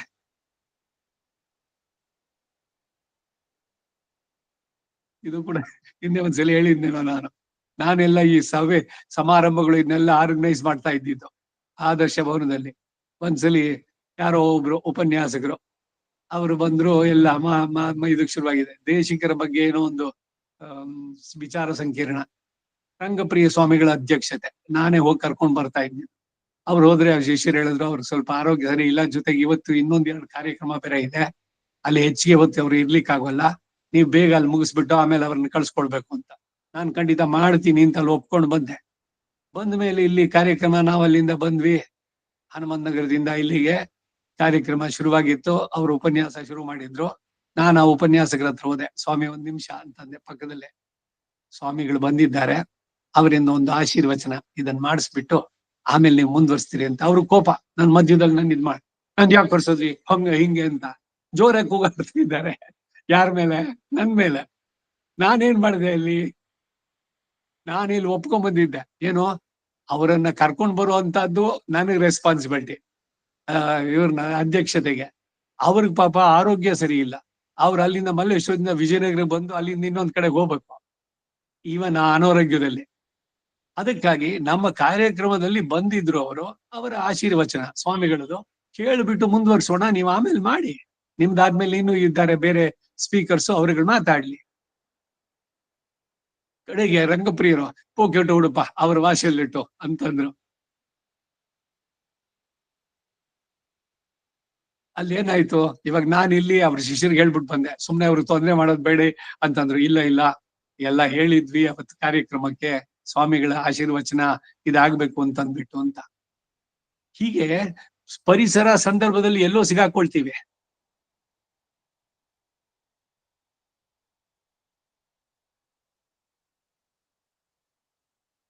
ಎಲ್ಲ ಆಗ್ಬೇಕಾದ್ರೆ ಮಾಯಿನಂತೂ ಮಹೇಶ್ವರ ಪಶ್ಚಿಮೇ ಯೋಗ ವೈಶ್ವರಂ ಅಂತ ಹೇಳ್ಬೇಕಾದ್ರೆ ಮಹದೈಶ್ವರ್ಯಯುಕ್ತನಾಗಿ, ಲೀಲಾ ವಿಭೂತಿಗೆಲ್ಲ ನಾಯಕನಾಗಿ, ಪ್ರಕೃತಿ ಶರೀರಕನಾದ ಪರಮಾತ್ಮ ಅಂತ ತಿಳಿಯೋದು. ಈ ಕಾರಣದಿಂದಾನೇನೆ ಕೂರತಾಳ್ವಾನ್ ಪಂಚಮಹಾ ಇದು ಸ್ತವಗಳನ್ನು ಬರೆದ್ರಲ್ಲ, ಆ ಒಂದು ಸ್ತವವನ್ನ ಪೂರ್ಣ ಮಾಡಿದಾಗ ಭಗವಂತ ಏನ್ ಬೇಕು ನಿನಗೆ ಅಂತ. ಈ ಕೂರತಾಳ್ವಾನ್ ಕಣ್ಣು ಹೋಗ್ಲಿ ಅನ್ನೋದಕ್ಕೆ ಯಾರು ಮೂಲ ಪುರುಷ ಕಾರಣ? ನಲ್ಲಾನ್ ಅಂತಂದ್ಬಿಟ್ಟೊಬ್ರು ಶ್ರೀ ವೈಷ್ಣವರೇನೆ ಅವರು. ಆ ನಲ್ಲಾನ್ ಅನ್ನೋರು ಆ ಚೋಳರಾಜನಿಗೆ ಹೇಳ್ಕೊಟ್ರು, ನೀನು ಒಬ್ಬೊಬ್ಬ ಶ್ರೀ ವೈಷ್ಣವನ ಹತ್ರನು ಸೈನ್ ಮಾಡಿಸಿ ಶಿವಾತ್ ಪರತರಂ ನಾಸ್ತಿ ಮಾಡಿದ್ರೆ ಅದು ಮುಗಿಯೋದಿಲ್ಲ. ಅದ್ರ ಬದಲು ಇವರಿಗೆಲ್ಲ ಒಬ್ಬ ಗುರು ಇದ್ದಾನೆ ರಾಮಾನುಜ ಅಂತ, ಅವನ್ ಕರೆಸ್ಬಿಟ್ಟು ಸೈನ್ ಮಾಡ್ಸೋ, ಅವನ ಅನುಯಾಯಿಗಳೆಲ್ಲ ಆಟೋಮೆಟಿಕ್ ಆಗಿ ಒಪ್ಕೊಳ್ತಾರೆ ಅಂತ. ಸರಿ, ಚೋಳರಾಜನ ಇವರು ಬಂದ್ಬಿಟ್ರು ರಾಜಭಟ್ರು, ಎಲ್ಲಿ ರಾಮಾನುಜರು ಅಂತ. ಈ ಸಮಾಚಾರ ಕೂರತಾಳ್ವನ್ಗೆ ಮೊದಲು ಸುದ್ದಿ ತಿಳಿದಿದ್ದು. ತಕ್ಷಣ ಅವರು ರಾಮಾನುಜರನ್ನ, ಈ ಕ್ಷಣ ನೀವು ಇಲ್ಲಿಂದ ಬಿಟ್ಟು ಹೊರಟುಬಿಡಿ ಮೇಲನಾಡಿಗೆ, ದಕ್ಷಿಣದಿಂದ ತಮಿಳ್ನಾಡಿಂದ ನಮ್ಮ ಕಡೆಗೆ ಬರ್ಬೇಕು ಮೇಲ್ಕೋಟೆಗೆ. ಸತ್ಯಮಂಗಲದ ಮಾರ್ಗವಾಗಿ ಬಂದ್ರು ಅವರು, ಕೊಯಮತ್ತೂರು ಸತ್ಯಮಂಗಲ ಈ ರೀತಿನಲ್ಲಿ. ಆಮೇಲೆ ಚೋಳ ರಾಜ ಈ ರಾಮಾನುಜನ್ ನೋಡಿಲ್ಲ, ಇವ್ರ ಕಾವಿ ವಸ್ತ್ರವನ್ನ ಧರಿಸ್ಬಿಟ್ಟು ಹೋದ್ರು ಅವರು ಕೂರತಾಳ್ವಾನ್. ಅವ್ರಿಗೆ ಗೊತ್ತಿತ್ತು ಎಲ್ಲ ಇವನೇನೇನ್ ಮಾಡಿದಾನೆ ಅಂತ. ಚೋಳರಾಜನ್ನು, ನಾನೇ ರಾಮಾನುಜ ಏನಾಗ್ಬೇಕು ಅಂದ, ನೋಡು ನನ್ನ ರಾಜ್ಯದಲ್ಲಿ ಎಲ್ಲರೂ ಶಿವನನ್ನೇ ಸುಪ್ರೀಂ ಅಂತ ಒಪ್ಕೋಬೇಕು, ಶಿವಾತ್ ಪರತರಂ ನಾಸ್ತಿ, ಇದಕ್ ಸಹಿ ಮಾಡಿ ನೀನ್ ಒಪ್ಕೋನ. ನೀನು ನಿನ್ನನ್ನು ಯಾರು ಆಶ್ರಯಿಸಿದ್ದಾರೋ ಅದೆಲ್ಲ ಅಂತ. ಒಳ್ಳೆ ಮಾತಿನಲ್ಲಿ ಹೇಳಿದ್ರು ಕೂರತ್ತಾಳ್ವ ರಾಜ, ನಿನಗೆ ಶಿವನಲ್ಲಿ ಭಕ್ತಿ ಇದೆ, ತುಂಬಾ ಸಂತೋಷ, ನೀನು ನಿಷ್ಠೆಯಿಂದ ಮಾಡು. ಹಾಗೇನೆ ಬೇರೆಯವರನ್ನ ಅವರವರದ್ದು ಏನಿದೆಯೋ ಅದನ್ನ ಮಾಡ್ಕೊಳ್ಳಿ ಬಿಡು. ನೂರಾರು ಮತವಿದು ಲೋಕದು ಗ್ರಾಣದಲ್ಲಿ ಆರಿಸಿಕೊ ನಿನ್ನ ರುಚಿಗೊಪ್ಪುದ. ಸಾರದಡುಗೆಯ ವಿಚಾರದಲ್ಲಿ ಇಲ್ಲಿ ಮಾಡು, ಬೇರೆ ಮತಿ ಬೇರೆ ಮತ. ನನಗೆ ಅದೆಲ್ಲ ಬೇಡ, ನಾನ್ ಹೇಳಿದ ಮಾತು ಕೇಳ್ಬೇಕು. ಶಿವಾತ್ ಪರತರಂ ನಾಸ್ತಿ, ಸಹಿ ಮಾಡು. ಮಾಡದೇ ಇದ್ರೆ ಏನು ಅಂದ್ರೆ ನಿನ್ನ ಕಣ್ಣನ್ನ ತೆಗಿಸ್ತೇನೆ ನಾನು. ರಾಜಭಟ್ರಿಂದ ಅವ್ರನ್ನ ಕಣ್ಣನ್ನು ಕೀಳಿಸ್ಬಿಡೋದು. ಹಾಗೆ ಕೆಲವ್ರಿಗೆ ಮಾಡು ಇದ್ದವನು ಒಪ್ಪದೇ ಇರೋರ್ನ. ಇವ್ರೇನ್ ಮಾಡಿದ್ರು, ಶಿವಾತ್ ಪರತರಂ ನಾಸ್ತಿ ಅನ್ನೋದ್ರ ಕೆಳಗಡೆ ದ್ರೋಣಮಸ್ತಿ ತತಃ ಪರಂ ಅಂತ ಬರೆದು ಸೈನ್ ಮಾಡಿದ್ರು ಕೂರತ್ತಾಳ್ವ. ಶಿವ ಅಂತಂದ್ರೆ ಈಗ ಚಟಾಕು, ಪಾವು, ಸೇರು, ಬಳ್ಳ ಈಗ ಬರುತ್ತೋ ಇಲ್ವಾ ಮೆಜರ್. ಶಿವ ಅಂದ್ರೆ ಒಂದು ಚಿಕ್ಕದು, ಚಟಾಕು ಒಂದು ಇಟ್ಕೊಂಡ್ರೆ ದ್ರೋಣ. ದ್ರೋಣ ಅಂದ್ರೆ 3 ಬಳ್ಳ, ಒಂದು ದ್ರೋಣ, ಈಗ ಬರುತ್ತೆ ಅದು ಮೆಜರ್ಮೆಂಟ್ಸ್ ಎಲ್ಲ ಅಳಿಯೋದ್ರಲ್ಲಿ. ಅದಕ್ಕಿಂತ ಇದು ದೊಡ್ಡದು ಅಂತ ಬರೆದ್ಬಿಟ್ಟು ಸೈನ್ ಮಾಡೋದು. ರಾಜನಿಗೆ ಕೋಪ ಬಂತು. ಜೊತೆಗೆ ಇದ್ರ ಪರಿಕ್ರಮ ಏನ್ ಗೊತ್ತಾ? ಗೊತ್ತಲ್ಲ, ನೀನ್ ಎಲ್ರ ಕಣ್ ತೆಗಿಸ್ತೀಯ, ನಿನ್ನ ದೂತರನ್ನ ಕಳಿಸ್ಲೇಬೇಕಾಗಿಲ್ಲ, ನಾನೇ ಇಡ್ತೀನಿ ಅಂತ ತಮ್ಮ ಕಣ್ಣನ್ನು ತಾವೇ ಕಿತ್ಬಿಟ್ರು.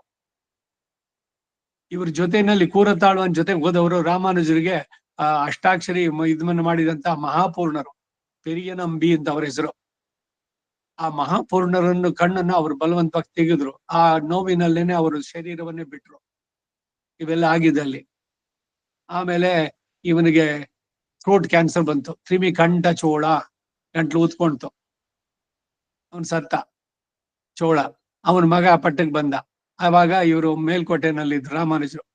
ಅವನೊಂದು ಪತ್ರ ಬರ್ದ, ನಮ್ಮ ಅಪ್ಪ ಮಾಡಿದ್ದೆಲ್ಲ ಬಹಳ ತಪ್ಪು, ನಾನು ಅದಕ್ಕಾಗಿ ಕ್ಷಮೆ ಕೇಳ್ತೀನಿ ನಿಮ್ಮಲ್ಲಿ. ನೀವೊಂದು ನಿಮ್ ಪಾಡಿಗೆ ನೀವು ಶ್ರೀರಂಗದಲ್ಲಿ ನಿಮ್ಮ ಧರ್ಮದ್ದು ಪ್ರಚಾರ ಏನಿದೆಯೋ ಅದ್ ಮಾಡ್ಕೊಳ್ಳಿ, ನಾನು ಯಾವುದಕ್ಕೂ ಬರೋದಿಲ್ಲ ಅಂತೆಲ್ಲ ಹೇಳಿ ಅವನ್ ಕಳ್ಸಿದ್ಮೇಲೆ ಅವಾಗ್ಲೇ ರಾಮಾನುಜರು ಇಲ್ಲಿಂದ ಹೊರಟು ವಾಪಸ್ಸಲ್ಲಿ ಹೋಗ್ಬೇಕಾಗಿದ್ದಾಗಿದ್ದು.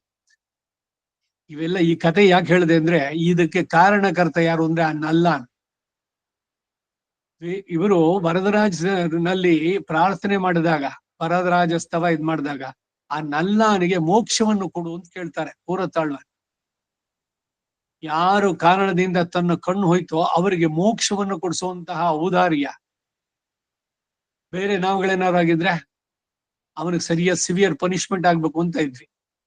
ಮನಸ್ಸಿನಲ್ಲೇ ಹಿಡಿ ಶಾಪ ಹಾಕೋದು, ಅವನ್ ಹಾಗಾಗ್ಲಿ ಹೀಗಾಗ್ಲಿ ಅಂತ. ಸಹಜವಾಗಿ ಅಲ್ವಾ, ಯಾರಿಗೆ ಏನೋ ನೋವೋ ಮತ್ತೊಂದು ಉಂಟು ಮಾಡಿದ್ದಕ್ಕೆ ಪ್ರತಿಯಾಗಿ ಏನೋ ಅವ್ರ ಪ್ರತಿಕಾರ ಏನ್ ಬರುತ್ತೆ? ಈ ರೀತಿ ಇರೋಕ್ ಸಾಧ್ಯನೋ? ಈ ಪುರಂದರದಾಸರು ಒಂದು ಹಾಡು ಬರೆದಿದ್ರು, ಧರ್ಮವೇ ಜಯವೆಂಬ ದಿವ್ಯ ಮಂತ್ರ, ಮೋಸ ಮಾಡುವನ ಹೆಸರು ಮಗನಿಗೆ ಇಡಬೇಕು ಅಂತಾರೆ. ಇದು ಸಾಧ್ಯನೋ? ಆ ರೀತಿ ನೀವು ಆ ದ್ವೇಷ ಪ್ರತಿಕಾರವನ್ನ ಮೀರಿ ಮೇಲಕ್ಕೆ ಬರಬೇಕು. ಮತ್ ನಿಮಗೆ ನೋವು ಆಗ್ಲಿಲ್ವಾ? ಇವರಿಗೆ ಕಣ್ಣೇ ಹೋಯ್ತಲ್ಲ, ಹೋಯ್ತು. ಅದಕ್ಕೆ ಅವ್ರು ಹೇಳೋದು ಏನ್ ಎಕ್ಸ್ಪ್ಲನೇಷನ್ ಗೊತ್ತಾ? ಯಾವುದೋ ಜನ್ಮದಲ್ಲಿ ಯಾರೋ ಶ್ರೀ ವೈಷ್ಣವರ ನಾಮ ಸ್ವಲ್ಪ ಸೊಟ್ಟಗಿದೆ ಅಂತ ಕಾಣಿಸುತ್ತೆ, ಊರ್ದೋಪಣ್ರ ಅಂತ ಹೇಳಿರ್ಬೇಕು. ಅದಕ್ಕೆ ನನಗೆ ಶಿಕ್ಷೆ ಅದು, ಶ್ರುತಿಗೋ ಇದ್ರದಕ್ಕೋ ಇದಾಕ್ ಮಾಡಿದ್ದು. ಅದರಿಂದ ಇಲ್ಲಿ ಆ ನಲ್ಲಾನು ಬರೀ ನಿಮಿತ್ತ ಮಾತ್ರ ಆದ. ಭಗವಂತ ಅವನನ್ನು ಕ್ಷಮಿಸು. ಹಾಗೆ ನಮಗೆ ದುಃಖವನ್ನೋ, ಆಸ್ತಿನೋ, ಮತ್ತೊಂದು ಹಾನಿ, ತೇಜೋ ಹಾನಿನೋ, ಮಾನ ಹಾನಿನೋ ಮತ್ತೊಂದು ಆಯ್ತು ಅಂತಂದ್ರೆ ಅದನ್ನ ಹೇಗ್ ನೋಡ್ಬೇಕು ಅಂದ್ರೆ, ಯಾವುದೋ ನಾವು ಮಾಡಿದ್ದ ಜನ್ಮದ ಕರ್ಮ, ಅದು ತಪ್ಪು, ಅದಕ್ಕೆ ಅವನು ಕಾರಣಕರ್ತ ಆದಷ್ಟೇ. ಆ ನೋವನ್ನ ನನ್ಗುಂಟು ಮಾಡೋಕೆ ಅವನು ಭಗವಂತ, ಅವನನ್ನು ಕ್ಷಮಿಸು. ಇದು ಶ್ರೀ ವೈಷ್ಣವ ಧರ್ಮ. ಇದನ್ನ ರೂಢಿಸ್ಕೊಳ್ಬೇಕು. ಇದು ಬಂದಾಗ ಯಾರನ್ನ ನೀವು ದ್ವೇಷಿಸ್ತೀರಿ? ಎಲ್ಲವೂ ನಮ್ಮ ಕರ್ಮದಿಂದ ತಾನೇ ಆಗಿದ್ದು. ಯಾರನ್ನು ಬೈಯೋಕ್ಕಾಗಲ್ಲ, ಯಾವುದೇ ಇದಕ್ಕೂ ಕೂಡ ಅಷ್ಟೇ, ಕಾರಣಕ್ಕೆ. ಅದೇನು ಮಾನಹಾನಿನೋ, ದೇಹದಲ್ಲಿ ದೈಹಿಕವಾಗಿ ಏನೋ ತೊಂದರೆ ಆಯ್ತಾ, ಆಕ್ಸಿಡೆಂಟ್ ಆಯ್ತು, ಬಂದ್ ಮವನೇ ಗುದ್ಬಿಟ್ಟ, ಕುಡಿದ್ಬಿಟ್ಟು ಬಂದಿದ್ದ, ನೇರವಾಗಿ ಬಂದ್ ಹೊಡೆದ, ಕಾಲ್ ಫ್ರಾಕ್ಚರ್ ಆಯ್ತು, ಅವನು ಕುಡಿದು ಬಂದು ಹೊರಗು ನಿಮಗೆ ಗುದ್ದಬೇಕು ಯಾಕೆ, ಬೇರೆಯವ್ರಿಗೆ ಯಾಕೆ ಹೊಡಿಲಿಲ್ಲ? ಅದು ಆ ಸಂದರ್ಭದಲ್ಲಿ ನಿಮ್ಮ ಕರ್ಮ ಅದೆಲ್ಲ ಯೋಜಿಸಿದ್ದು ಅದೆಲ್ಲ. ಇದೇನೆ ಹೇಳೋದು, ಭಗವಂತ ಎಲ್ಲವನ್ನೂ ಮಾಡ್ತಾನೆ ಅಂದ್ರೆ ಇವನ್ ಮುಂದಕ್ಕೆ ಆಕ್ಸಿಡೆಂಟ್ ಆಗ್ಬೇಕು ಅಂತ ಯಾಕೆ? ಅವನು ಮಾಡಿದ ಕರ್ಮಕ್ಕಲ್ಲಿ ಅವನು ಅನುಭವಿಸೋದಿತ್ತು ಅದು. ಇವನು ಭಗವದ್ ಭಕ್ತನಾಗಿದ್ರೆ ಮಲ್ಟಿಪಲ್ ಫ್ರಾಕ್ಚರ್ ಆಗಿ ಅವನು ಪ್ರಾಣ ಹೋಗೋದನ್ನ ಬರೀ ಒಂದ್ ಮೂಳೆ ಮುರಿಯೋದ್ರಲ್ಲಿ ಅಷ್ಟಕ್ಕೆ ನಿಲ್ಲಿಸ್ದ ಅವನು. ಸೊ ಅದರಿಂದ ಜೀವನದಲ್ಲಿ ಏನಾದ್ರು ಈ ರೀತಿ ಅವಘಡಗಳು ರೋಗವೋ ಮತ್ತೊಂದು ಬಂದಾಗ ಭಗವಂತ ಇಷ್ಟರಲ್ಲಿ ಮುಗಿಸಿದ್ಯಲ್ಲ ಅದು ಧನ್ಯವಾದ. ಬರೀ ಒಂದು ಮೂಳೆ ಮುರಿಯೋದ್ರಲ್ಲಿ ಸೊಂಟವೇ ಮುರಿದಿದ್ರೆ ಹಾಸಿಗೆ ಮೇಲೆ ಪರ್ಮನೆಂಟ್ ಆಗಿ ಲೈಫ್ ಲಾಂಗ್ ಇರ್ಬೇಕಾಗಿತ್ತು. ಅದ್ರ ಬದಲು ಕಾಲಿಂದ ಒಂದಾಗಿದೆ, ಒಂದು ಬೋಲ್ಟೋ ನಟ್ಟೋ ಹಾಕಿ ಅದ್ ಮಾಡಿದ್ರಲ್ಲ, ನಿನಗೆ ಧನ್ಯವಾದಗಳು. ನೋಡುವ ದೃಷ್ಟಿ ಹೆಂಗಿರ್ಬೇಕು ಅಂದ್ರೆ ಹಿಂಗೆ, ನೀನು ಪರಮ ಕರುಣಾಳು, ನಾನು ನಿನ್ನನ್ನು ಆಶ್ರಯಿಸಿದ್ದೇನೆ, ನನ್ನ ಕರ್ಮದ ಪ್ರಕಾರ ಇಷ್ಟು ತೀವ್ರವಾಗಿದ್ದನ್ನ, ಹಾಗೆ ಬೆಟ್ಟವಾಗಿ ಬಂದಂತಹದ್ದನ್ನ ಹುಲ್ಲು ಕಡ್ಡಿಯಂತೆ ಹಗುರವಾಗತ್ತೆ ಅಂದ್ರೆ ಇದೇನೆ ಅಗತ್ಯ ಘಟನಾ ಸಾಮರ್ಥ್ಯ ಭಗವಂತನಿಗುಂಟು. ಅಂದ್ರೆ ಯಾವ್ದಾಗಲ್ವೋ ಮಾಡ್ತಾನೆ ಅಂದ್ರೆ ಅವನು ಪ್ರೀತನಾಗ್ಬೇಕು. ಅದಕ್ಕೆ ಯಾರು ಅವನಲ್ಲಿ ತಮ್ಮನ್ನ ತಾವು ಪೂರ್ಣವಾಗಿ ಒಪ್ಪಿಸ್ಕೊಳ್ತಾರೆ ಅಂತವರಿಗೆ ತುಂಬಾ ಆತ್ಮೀಯನಾಗ್ತಾನೆ.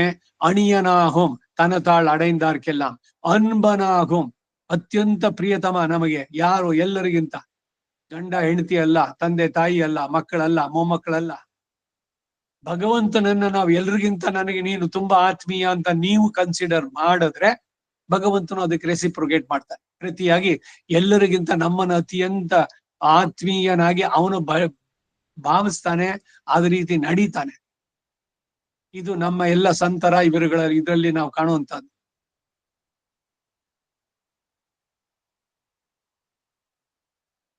ಸತ್ಯ ಸಂಕಲ್ಪ ಅನ್ನೋದ್ರಿಂದ ಆ ನಿಯಮದಲ್ಲಿ ಅಂಗುಳ್ಯಗ್ರೇಣ ತಾನ್ ಹನ್ಯಾಮಿ ಇಚ್ಚನ್ ಹರಿಗಣೇಶ್ವರ ಎಂಬಲ್ಲಿ ತೋರುವ ಲೀಲಾರೂಪ ಸಂಕಲ್ಪ ಮಾತ್ರದಿಂದಲೇ ನಿಯಮಿಸುವ ಶಕ್ತಿಯನ್ನು ಹೇಳಿರೋದ್ರಿಂದ ಲೋಕದ ಸಕಲ ಪ್ರವೃತ್ತಿಗಳು ತನ್ನ ಅಧೀನ ಎಂದು, ಅವುಗಳಿಗೆಲ್ಲ ಸರ್ವ ವಿಧವಾದ ಕಾರಣನು ತಾನೇ. ಅದಕ್ಕೆ ಜಗದಾದಿ ಕಾರಣ ಅನ್ನೋದು, ಮೂಲ ಕಾರಣ ಅಂತ ಹೇಳೋದು. ಕಾರಣಂತೂ ಧ್ಯೇಯ ಅಂತ ಉಪನಿಷತ್ತು. ಯಾವುದು ಜಗತ್ತಿಗೆ ಮೂಲ ಕಾರಣವೋ ಅವನನ್ನ ಧ್ಯಾನಿಸು.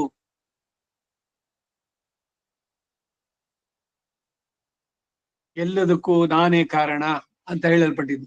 ಉದಾಸೀನವತೆ ಅಂತ ಹೇಳಿದ್ರಿಂದ ಚೇತನರ ವಿಷಯದಲ್ಲಿ ತಟಸ್ಥ ಇವನು, ಅಂದ್ರೆ ಕೇರ್ಲೆಸ್, ಅಯ್ಯೋ ಏನೋ ಮಾಡ್ಕೊಳ್ರಿ, ನಮ್ಗೆ ಯಾಕ್ರಿ ಅವ್ರ ಜಗಳ, ನಾವು ಉದಾಸೀನರಾಗಿದ್ಬೋಣ, ಆ ರೀತಿಯ ಅರ್ಥ ಅಲ್ಲ ಇಲ್ಲಿ. ಉದಾಸೀನ ಅಂದ್ರೆ ತಟಸ್ಥನಾಗಿರೋದು ಅಂತ ಭಾವಿಸೋದಲ್ಲ. ಸೌಲಭ್ಯ, ಸೌಶೀಲ್ಯ, ವಾತ್ಸಲ್ಯ, ಕೃಪೆ, ಔದಾರ್ಯ ಆದಿ ಆಶ್ರಿತ ಉಪಯುಕ್ತ ಗುಣಗಳಿಂದ ಶೋಭಿಸುವವನಾಗಿ ಲೋಕೋಪಕಾರಕ್ಕಾಗಿಯೇ ಶ್ರೀಕೃಷ್ಣನು ಅವತರಿಸಿದ ಎಂದು ವಸುದೇವ ಸೂನೋಹೋ ಐಶ್ವರಂ ಯೋಗಂ. மண்ணின் பாரம் கண்ணனல்லால் தெய்வம் இல்லை, ಮಣ್ಣಿನ ಭಾರಂ ಮೀಕುವುದಕ್ಕೆ ವಡಮಧುರೈ ಪಿರಂದಾನ್ ಅಂತಾರೆ. ಭೂಭಾರವನ್ನ ಇಳಿಸೋದಕ್ಕಾಗೇನೆ ಕೃಷ್ಣನಾಗಿ ಅವತರಿಸಿದ.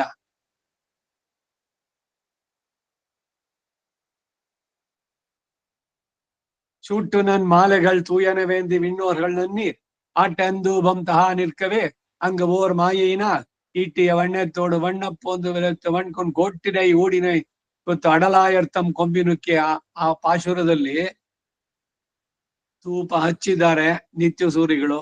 ದೀಪವನ್ನು ತಗೊಳ್ಳೋ ಅಷ್ಟರಲ್ಲಿ ಆ ಹೊಗೆ ಮರೆಯಾಗಿತ್ತಲ್ಲ, ಅಷ್ಟರಲ್ಲಿ ಇಲ್ಲಿ ಕೃಷ್ಣಾವತಾರವಾಗಿ ಅವನು ಏನೇನ್ ಕೆಲಸ ಮಾಡ್ಬೇಕಾಗಿತ್ತೋ ಎಲ್ಲವನ್ನು ಮುಗಿಸಿ ದೀಪ ಹಚ್ಚೋ ಹೊತ್ತಿಗೆ ವಾಪಸ್ ಅಲ್ಲಿ ಸಿದ್ಧವಾಗ್ಬಿಟ್ಟಿದ್ನಂತ ಅಲ್ಲಿ. ಇದು ಮಾಯಿನಂತೂ ಮಹೇಶ್ವರಂ ವಸುದೇವ ಸೂನುವಾಗಿ ಐಶ್ವರ್ಯ ಯೋಗವನ್ನು ಪ್ರದರ್ಶಿಸಿರುವಂತಹ ದಿವ್ಯಗಳಾದ ಅತಿಮಾನುಷ ಚೇಷ್ಟೆಗಳು ಪ್ರದರ್ಶಿಸಲ್ಪಟ್ಟಿದ್ಯೋ ಅಂತಂದ್ರೆ ಪ್ರತಿಯೊಂದನ್ನು ವಿಮರ್ಶಿಸಿ ನೋಡಿದ್ರೆ ಒಂದೊಂದು ಕೂಡ ಅತಿಮಾನುಷ ಚೇಷ್ಟೆಯೇನೆ ಭಗವಂತಂದು.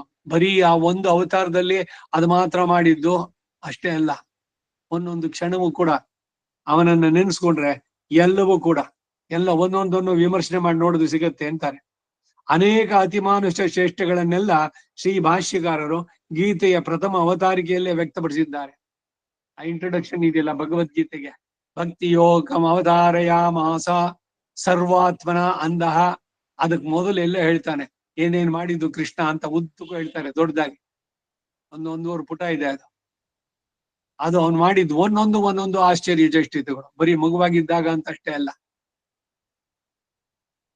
ಗೋವರ್ಧನೋದ್ಧಾರಣ, ಗೋವರ್ಧನಗಿರಿ, ದ್ರೌಪದಿಯ ಮಾನ ಸಂರಕ್ಷಣೆ, ಬ್ರಹ್ಮ ವತ್ಸಾಪಹರಣ, ಇವನ ಮಿತ್ರರನ್ನೆಲ್ಲ ಅಡಗಿಸಿದ, ಆಮೇಲೆ ಕರುಗಳನ್ನೆಲ್ಲ ಬಚ್ಚಿಟ್ನಲ್ಲ, ಅದು ಈ ಸಂಕಲ್ಪ ವತ್ಸಾಪಹರಣ ಸಂಕಲ್ಪ ಭಂಗ ತನ್ನ ವಕ್ತಾರವಿಂದದಲ್ಲೇ ವಿಶ್ವ ಪ್ರದರ್ಶನ ಮಾಡ್ತೀನಿ ಏನೋ ಬಾಯಿ ತೆಗಿ ತೋರಣ ಅಂತ ಅಂದ್ಬಿಟ್ಟು ತಾಯಿ ಹೇಳಿದಾಗ ವಿಶ್ವವನ್ನೇ ತೋರಿಸಿದ್ದ ಅಲ್ಲಿ. ಬ್ರಾಹ್ಮಣ ಪುತ್ರನನ್ನ ತಂದು ಕೊಡೋದು ವೈದಿಕನ್ ಪಿಳ್ಳೆಗಳೈ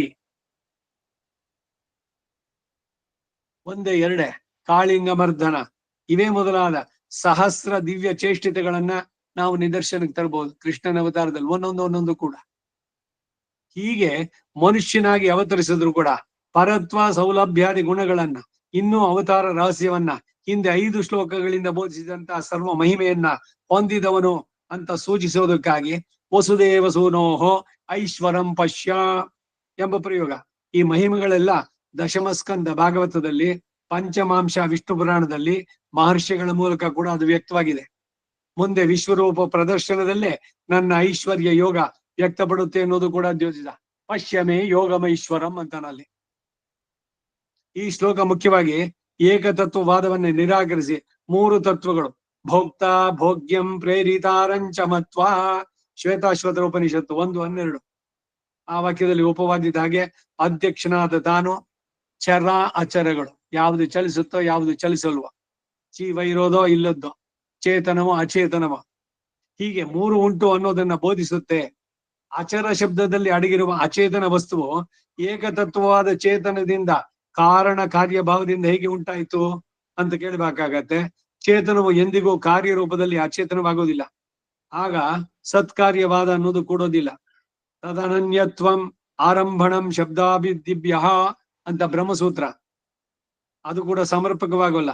ಅಚೇತನವು ಮಿಥ್ಯ ಎಂಬ ಸಮಾಧಾನವನ್ನು ಹೇಳಿದ್ರೆ ಅಂತಹ ಮಿಥ್ಯೆಯಾದದ್ದು ಮಹಾವಿಭೂತಿಯಲ್ಲಿ ಸೇರಿ ಪಶ್ಯಮೇ ಯೋಗಮೈಶ್ವರಂ ಅಂತ ಹೇಳಿಸ್ಕೊಳ್ಳೋದಕ್ಕೆ ಹೇಗೆ ಸಾಧ್ಯವಾಗುತ್ತೆ? ಮಿಥ್ಯಾ ಶಬ್ದಕ್ಕೆ ಶ್ರೀಮಾನ್ ಅದ್ವೈತ ಶಿಖಾಮಣಿಗಳು ಆದಂತಹ ಕಲ್ಕತ್ತೆ ಕೋಕಿಲೇಶ್ವರ ಶಾಸ್ತ್ರಿಗಳು ಹೇಳುವ ಹಾಗೆ ಇನ್ಕೇಪಬಲ್ ಆಫ್ ಇಂಡಿಪೆಂಡೆಂಟ್ ಎಕ್ಸಿಸ್ಟೆನ್ಸ್. ನೋಡಿ, ಅವರೇ ಬರ್ತಿರೋದು. ಅಪೃತ ಸಿದ್ಧ ವಿಶೇಷಣವಾಗಿ ಭಾವಿಸೋದಾದ್ರೆ ಶಾಸ್ತ್ರ ಸಮ್ಮತವಾದ ಅಭಿಪ್ರಾಯ ಆಗುತ್ತೆ. Whether it is living or unliving, they are incapable of independent existence. ಭಗವಂತನಿಲ್ಲದೆ ಯಾವುದು ಇರೋದಕ್ಕೆ ಸಾಧ್ಯ ಇಲ್ಲ. ಯಾವುದೇ ಒಂದು ಪ್ರಪಂಚದಲ್ಲಿ ನಿಮ್ಮ ಕಣ್ಣಿಗೆ ಕಾಣುವಂತಹ ವಸ್ತುಗಳು, ಅದು ಚೇತನವೋ ಅಚೇತನವೋ, ಅದಕ್ಕೊಂದು ಹೆಸರು, ಒಂದು ರೂಪ ಇದೆ. ಇದು ಕುರ್ಚಿ, ಇದು ಬೆಂಚು, ಇದು ಲ್ಯಾಪ್ಟಾಪ್. ಆ ಒಂದು ಹೆಸರು, ಒಂದು ವಸ್ತು, ದ್ರವ್ಯ ಇದ್ರೆ ಅದರೊಳಗಡೆ ಅಂತರ್ಯಾಮಿಯಾಗಿ ಭಗವಂತ ಇದ್ದಾನೆ. ಅಂತಃ ಪ್ರವಿಷ್ಟ ಶಾಸ್ತಾಜನಾನ ಸರ್ವಾತ್ಮ. ವೇದದ ಮಾತುಗಳನ್ನೇ ಹೇಳ್ತಾ ಇರೋದು. He pervades everything, both sentient and non ಸೆನ್ಶಿಯಂಟ್.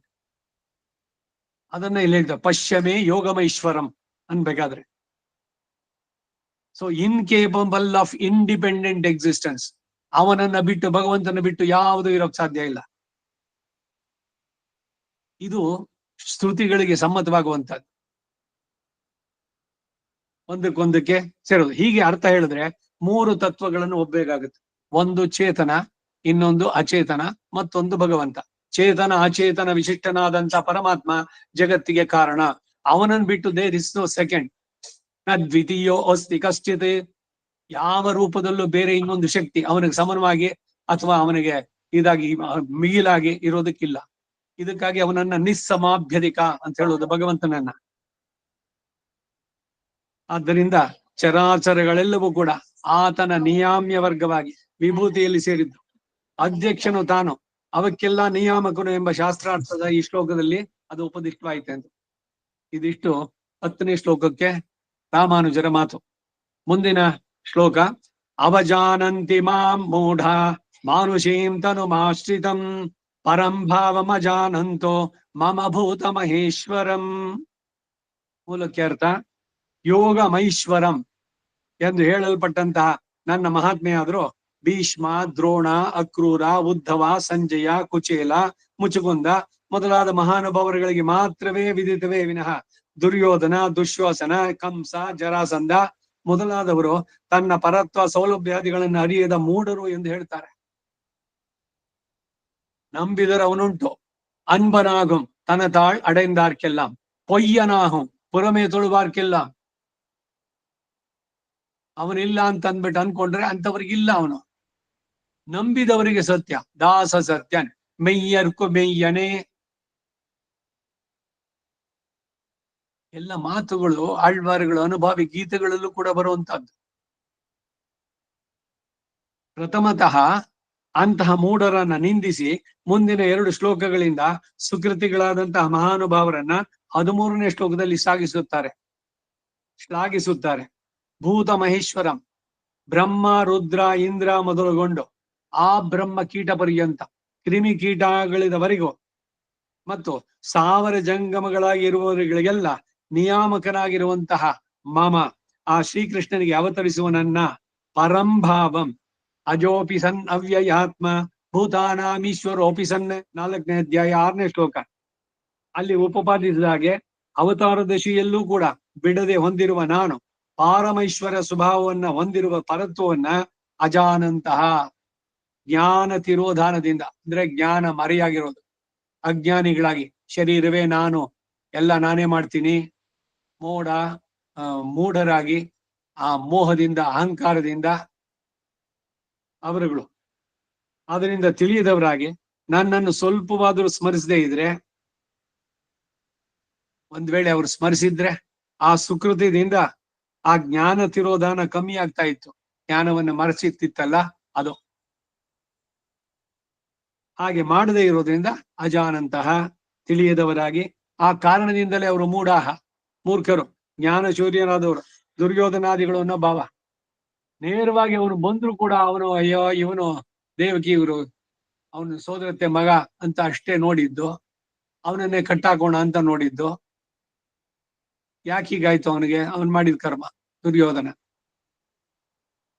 ಮಾಂ ಆಶ್ರಿತ ಉದ್ಧಾರಕ್ಕಾಗಿ ಅವತರಿಸುವ ಪರಮ ಕಾರುಣಿಕನಾಗಿ ಸೌಲಭ್ಯ ಸೌಶೀಲ್ಯ ವಾತ್ಸಲ್ಯ ಔದಾರ್ಯವೇ ಮೊದಲಾದ ಆಶ್ರಯೋಪಯುಕ್ತ ಕಲ್ಯಾಣ ಮಹೋದಧಿಯಾಗಿ, ಮಹೋದಧಿಹಿ ಉದಧಿ ಅಂದ್ರೆ ಅಲ್ಲಿ ಇದು ಸಾಗರ, ಮಹಾಸಾಗರ, ಬರೀ ಸಾಗರಗಳಿದೆ, ಅದಕ್ಕಿಂತ ಇನ್ನೂ ದೊಡ್ಡದು ವ್ಯಾಪ್ತಿನಲ್ಲಿ ಇದ್ರಲ್ಲೆಲ್ಲ ಇನ್ನು ಹೆಚ್ಚು ದೊಡ್ಡದಾಗಿರೋದು. ಮಹೋದಧೇಹೇ ಮಹಾಸಮುದ್ರ, ಜ್ಞಾನ ಶಕ್ತಿ ಬಲ ಐಶ್ವರ್ಯ ಇವೆಲ್ಲ ಹೇಳಿ ಸಕಲ ಕಲ್ಯಾಣ ಗುಣಗಣ ಇದರಲ್ಲಿ ಶರಣಾಗತಿ ಗದ್ಯದಲ್ಲಿ ಒಂದೊಂದನ್ನು ಸಾಗರ ಅಂತಾರೆ, ಮಹಾಸಾಗರಗಳು, ಒಂದೊಂದೇ ಗುಣಗಳು.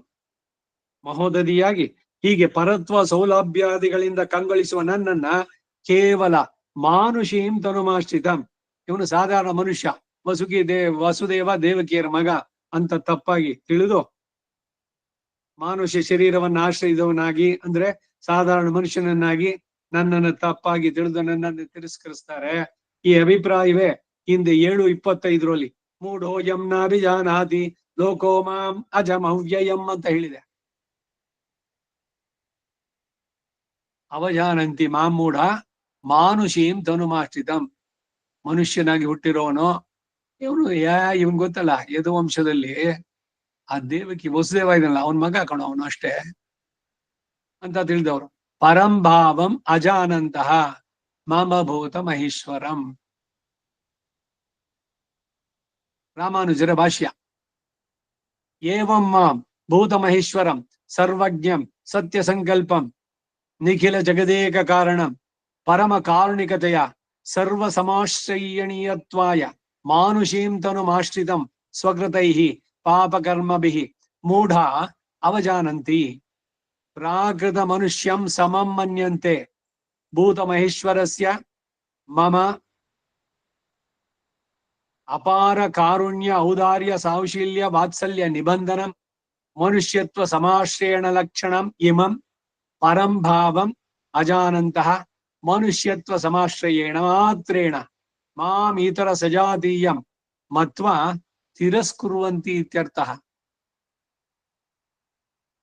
ಮಹಾತ್ಮರ ಪ್ರಶಂಸೆಗಾಗಿ ಮೊದಲು ಮೂಢರ ಸ್ವಭಾವ ಎಂತದ್ದು ಅನ್ನೋದನ್ನ ಈಗ ಮುಂದಿನ 2 ಶ್ಲೋಕಗಳು ಅಂದ್ರೆ 11, 12 ಅದರಲ್ಲಿ ತಿಳಿಸ್ತಾರೆ.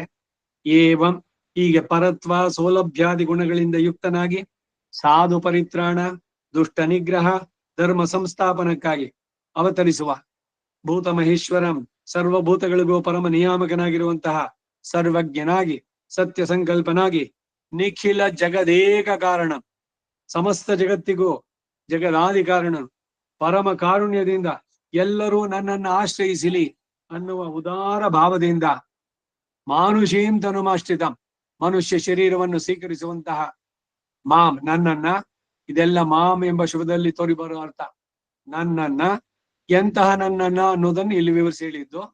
ಪರಂಭಾವಂ ಎಂಬ ಪದವು ಭೂತ ಮಹೇಶ್ವರಂ ಎಂಬುದಕ್ಕೆ ಹತ್ರ ಇದ್ರೂ ಕೂಡ ಭಾವಾರ್ಥಕ್ಕೆ ಈ ವಿಶೇಷಣ ಸರಿ ಹೋಗುವುದಿಲ್ಲವಾದ್ದರಿಂದ ಮಾಂ ಎಂಬ ಪದದೊಂದಿಗೆ ಅನ್ವಯಿಸಿ ಅರ್ಥವಾಗಿ ತೋರಿ ಬರುವ ಅಭಿಪ್ರಾಯಗಳನ್ನ ಸರ್ವಜ್ಞಂ, ಸತ್ಯ ಸಂಕಲ್ಪಂ ಇತ್ಯಾದಿಗಳಿಂದ ವ್ಯಕ್ತಪಡಿಸಿದ್ದಾರೆ. ಇಲ್ಲಿ ಮೂಢಾಹ ಎಂಬಲ್ಲಿ ತೋರುವ ಮೌಢ್ಯ ಜ್ಞಾನ ಸ್ವರೂಪವಾಗಿ ಜ್ಞಾನ ಗುಣಕನಾಗಿರುವಂತಹ ಚೇತನರಿಗೆ ಏತಕ್ಕೆ ಅಂದರೆ ಸ್ವಕೃತೈಹಿ ಪಾಪಕರ್ಮಭಿಃ ಮೂಢಾಹ, ತಾವು ಹಿಂದೆ ಮಾಡಿದ ಪಾಪ ಕರ್ಮಗಳೇ ಈ ಮೌಢ್ಯಕ್ಕೆ ಕಾರಣ ಎಂದು ವ್ಯಕ್ತಪಡಿಸ್ತಾರೆ. ಈ ಮೌಢ್ಯದ ಫಲ ಏನು ಅಂದ್ರೆ ಶ್ರೀಕೃಷ್ಣ ಭಗವಾನ್ ಅವರ ಪರತ್ವವನ್ನು ವಿವೇಕಿಸಿ ತಿಳಿಯದೆ ಇರೋದೇ ಅನ್ನೋದು ಭಾವ. ಆದ್ದರಿಂದ ಪ್ರಾಕೃತ ಮನುಷ್ಯ ಅಂತಾನೆ ಭಾವಿಸಿದ್ರು. ಪ್ರಾಕೃತ ಮನುಷ್ಯ ಅಂದ್ರೆ ಏನು? ಪ್ರಕೃತಿಯ ಸಂಬಂಧದಿಂದ ಕರ್ಮದ ಶರೀರವನ್ನ ಪಡೆದವನು. ಭಗವಂತ ಶರೀರ ಯಶೋದೆ ದೇವಕಿಯ ಮಗನಾಗಿ ಅವನ್ನ ಅವತರಿಸಿದ. ಅವನು ಹುಟ್ಟಿದ ಅಂತ ಹೇಳಿಲ್ಲ, ಅವತರಿಸಿದ. ಅಲ್ಲಿ ಏನು ಹೇಳ್ತಾನೆ ಅವನು? ವಸುದೇವ ಮೈಕ್ಷತ, ಅವನನ್ನು ಈ ರೀತಿ ಕಂಡ. ತಮದ್ಭುತಂ ಬಾಲಕಂ ಅಂಬುಜೇಕ್ಷಣಂ ಚತುರ್ಭುಜಂ ಶಂಖ ಚಕ್ರ ಗದಾಸಿದಾಯುಧ. 2 ಶ್ಲೋಕಗಳಲ್ಲಿ ಪೂರ್ಣವಾಗಿ ಭಗವದ್ಗೀತೆ ಭಾಗವತದಲ್ಲಿ ದಶಮ ಸ್ಕಂದ 3ನೇ ಅಧ್ಯಾಯದಲ್ಲಿ ಬರುವಂತಹದ್ದು ಕೃಷ್ಣನ ಅವತಾರ. ಅವನನ್ನು ಹಿಂಗೆ ಕಂಡ, ಅವನು ತೋರಿಕೊಂಡ ಅಲ್ಲಿ. ವಸುದೇವ ಮೈಕ್ಷತ, ದೇವಕಿ ವಸುದೇವರು ಇಬ್ರು ನೋಡಿದ್ದವನನ್ನ. ಬೇರೆಯವರು ಕಾಣಿಸುತ್ತೋ ಈ ರೀತಿ?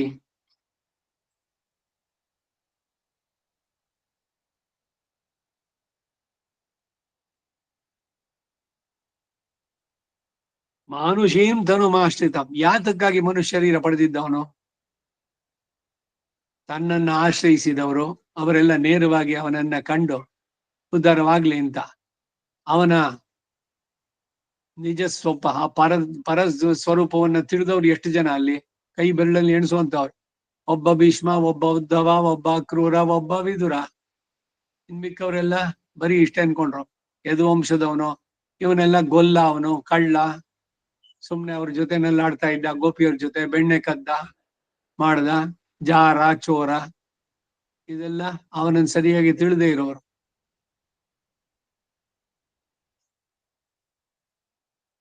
ಸರ್ವಜ್ಞಂ ಸತ್ಯ ಸಂಕಲ್ಪಂ, ಈ ಎಲ್ಲದಿಂದ ಇಲ್ಲಿ ರಾಮಾನುಜರು ಹೇಳ್ತಾರೆ ಅಂತಹ ನನ್ನನ್ನ ಅಂದ್ರು. ಇಲ್ಲಿ ಮೂಢಾಹ ಎಂಬಲ್ಲಿ ತೋರುವ ಮೌಢ್ಯ ಜ್ಞಾನ ಸ್ವರೂಪನಾಗಿ ಜ್ಞಾನ ಗುಣಕನಾಗಿ ಇರುವಂತಹ ಚೇತನಿಗೆ ಏತಕ್ಕೆ ಅಂದ್ರೆ ಸ್ವಕೃತೈಹಿ ಪಾಪಕರ್ಮಭಿಃ ಮೂಢಾಹ, ತಾವು ಹಿಂದೆ ಮಾಡಿದ ಪಾಪ ಕರ್ಮಗಳೇ ಈ ಮೌಢ್ಯಕ್ಕೆ ಕಾರಣ ಅಂತ ವ್ಯಕ್ತಪಡಿಸ್ತಾರೆ. ಈ ಮೌಢ್ಯದ ಫಲ ಏನು ಅಂದ್ರೆ ಶ್ರೀಕೃಷ್ಣ ಭಗವಾನ್ ರವರ ಪರತ್ವವನ್ನು ವಿವೇಕಿಸಿ ತಿಳಿಯದೇ ಇರೋದೇ ಅನ್ನೋದು ಭಾವ.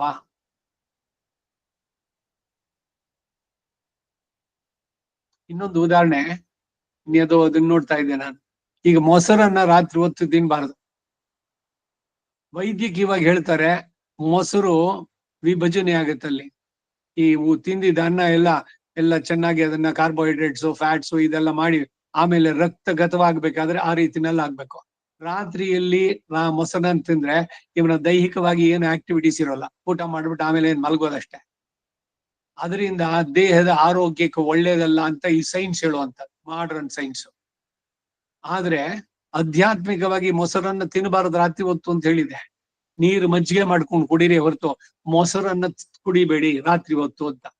ಯಾಕೆಂದ್ರೆ ಮಹಾಲಕ್ಷ್ಮಿ ಇದ್ ಮಾಡಿ ಇವರಿಗೆ ದಾರಿದ್ರ್ಯ ಉಂಟಾಗತ್ತೆ ಅಂತ, ಇವರ ಐಶ್ವರ್ಯ ನಾಶವಾಗತ್ತೆ ರಾತ್ರಿ ಹೊತ್ತು ಮೊಸರು ಕುಡಿದ್ರೆ. ಒಂದೊಂದಕ್ಕೂ ಕೂಡ ಹಿನ್ನೆಲೆ ಏನು, ಯಾತಕ್ಕೆ ಹೇಳಿದ್ರು? ಈ ಸಾತ್ವಿಕ ರಾಜಸ ತಾಮಸ ಆಹಾರಗಳು ಅದನ್ನ ತಿನ್ನೋದ್ರಿಂದ ಅನ್ನಮಯಮ್ಮಿ ಸೌಮ್ಯ ಮನಃ, ನೀವೇನ್ ತಿಂತೀರೋ ಅದ್ರ ಬಗ್ಗೆ ನಿಮ್ಮ ಬುದ್ಧಿ ಯೋಚನೆ ಆಲೋಚನೆಗಳು ಆ ರೀತಿ ಬರುತ್ತೆ. ಕೆಟ್ಟ ಆಲೋಚನೆಗಳು ಇದು ಬರಬೇಕು ಅಂದ್ರೆ ಯಾವ್ದೋ ಕೆಟ್ಟ ಅನ್ನ ತಿಂದಿದ್ದೀರಿ ನೀವು. ಇದ್ರ ಬಗ್ಗೆನೂ ಹಿಂದೆ ಒಂದ್ಸಲಿ ಹೇಳಿದ್ದೆ ಒಂದ್ ಕತೆ. ಎಲ್ಲ ಹಿಂದೆ ಎಲ್ಲ ತೀರ್ಥಯಾತ್ರೆ ಮಾಡೋರೆಲ್ಲ ನಡೆದು ಹೋಗ್ತಾ ಇದ್ರು. ಯಾವ್ದೋ ಒಂದು ಗ್ರಾಮ, ಅಲ್ಲಿ ಹೋದ್ರು ಯಾರ್ದೋ ಮನೆಯಲ್ಲಿ ಊಟ ಮಾಡೋದು, ಅಲ್ಲಿದ್ದು ಅಲ್ಲಿಂದ ಅವ್ರಿಗೆ ಇದ್ ಮಾಡ್ಬಿಟ್ಟು ಅಲ್ಲಿಂದ ಮುಂದಕ್ಕೆ ಹೊರಡ್ತಾ ಇದ್ರು. ಹಾಗೆ ಇವನು ಬಂದ ಯಾವ್ದೋ ಒಂದು ಹಳ್ಳಿಗೆ, ಅತಿಥಿ, ಇವನೇನ್ ಕರೆದು ಹೋಗಿದ್ನ ಅಲ್ಲಿ, ಅನ್ಇನ್ವೈಟೆಡ್ ಗೆಸ್ಟ್, ಟೈಮು ಗೀಮು ಏನಿರೋಲ್ಲ. ತಿಥಿ ಅಂದ್ರೆ ನಾನು ಇಂಥ ದಿವ್ಸ ಬರ್ತೀನಿ ಅಂತ ಹೇಳಿದ್ರೆ ಅವನು ಅಭ್ಯಾಗತ, ಈಸ್ ನಾಟ್ ಎನ್ ಅತಿಥಿ. ಗೆಸ್ಟ್ ಅಲ್ಲ ಅವನು. ಈ ಗೆಸ್ಟ್ ಅನ್ನೋನು ಟೈಮು ಏನು ಹೇಳೋಲ್ಲ, ಏನು ಇನ್ಫಾರ್ಮೇಶನ್ ಇಲ್ಲ, ಸುಮ್ಮನೆ ಬಂದ ಅವನು. ಆ ರೀತಿ ಬಂದವನು ನಡೆದು ಬಂದ, ಜಗಲಿ ಮೇಲೆ ಮಲಗಿದ್ದ. ಮನೆಯವರು, ಯಾರು ನೀವು, ಎಲ್ಲಿಂದ ಬಂದ್ರಿ, ಎಲ್ಲಿ ಹೋಗ್ತಾ ಇದ್ರಿ, ಏನು ಕಾಶಿಗ, ಇಲ್ಲ ಇನ್ನೊಂದಕ್ಕ ದಿವ್ಯ ಕ್ಷೇತ್ರಗಳ ಪ್ರವಾಸಕ್ಕ ಅಂತ ಅಂದ್ಬಿಟ್ಟು, ಬನ್ನಿ ಒಳಗಡೆ ಅಂತ ಅವ್ರನ್ನ ಕರೆದು ಅವರಿಗೆ ಅರ್ಘ್ಯ ಪಾದ್ಯ ಎಲ್ಲ ಕೊಟ್ಟು ಅವ್ರಿಗೆ ಊಟ ಆಗಿ ಎಲ್ಲ ಮಾಡಿ. ಆ ರೀತಿನಲ್ಲಿ ಬೆಳಗಾಗಿ ಅಂದ ತಕ್ಷಣ ಇವ್ರು ನೋಡಿದ್ರು, ಮಲಗಿದ್ರು. ಅವರನ್ನ, ನೀವ್ ಎಲ್ಲಿಂದ ಬಂದ್ರಿ, ಬನ್ನಿ ನೀವು ನಮ್ಮ ಆತಿಥ್ಯ ಇವತ್ತು ಸ್ವೀಕರಿಸಿ ಅಂತ ಹೇಳಿ. ಸಡನ್ ಆಗಿ ಬಂದ್ರಿ, ಇವರೇನ್ ತರಕಾರಿ ಅದೆಲ್ಲ ಎತ್ತಿಟ್ಕೊಂಡಿದ್ರ? ಪತ್ನಿ ಏನ್ ಮಾಡಲು, ಪಕ್ಕದ ಮನೆ ಹಿತ್ತಲಿನಲ್ಲಿ ಬೆಳೆದಿದ್ದು ಏನೋ ತರಕಾರಿ ತಗೊಂಡ್ರು, ಅದನ್ನೇ ಹಚ್ಚಿದ್ರು, ಇವ್ರಿಗೆ ಊಟಕ್ಕೆಲ್ಲ ಹಾಕಿದ್ರು. ಬಂದವರು ಶ್ರೋತ್ರಿಯರು, ಬೆಳ್ಳಿ ಲೋಟ ಇಟ್ಟಿದ್ರು. ಎಲ್ಲ ಊಟ ಎಲ್ಲ ಆದ್ಮೇಲೆ, ಆ ಉತ್ತರಾಪೋಷಣ ಆದ್ಮೇಲೆ ತಗೊಂಡ್ಮೇಲೆ ಆ ಲೋಟ ತೆಗೆದು ಜೋಳ್ಗೆ ಏನೆಲ್ಲ ಹಾಕೊಂಡ್ಬಿಟ್ರು. ಅವರು ಏನು ಗಮನಿಸಿಲ್ಲ. ಇವರು ತುಂಬಾ ಶ್ರೋತ್ರಿಯರು, ಪಾಪ ಎಲ್ಲ ತಿಳಿದವರು, ಇದಕ್ಕಾಗಿ ಅವರು ಇಲ್ಲ, ಅವರು ನೋಡ್ಕೊಳ್ಳೇ ಇಲ್ಲ. ಸರಿ, ಇವರಿಗೆಲ್ಲ ಮಂಗಳಾನಿ ಭವಂತು ಅಂತ ಅವರ ಆಶೀರ್ವಾದ ಮಾಡಿ ಸೀದಾ ಹೊರಟ್ರು. ನಡ್ಕೊಂಡು ಹೊರಟಿದ್ದು ಒಂದು 6-8 ಗಂಟೆ ಕಾಲ ನಡೆದಿದ್ದಾರೆ.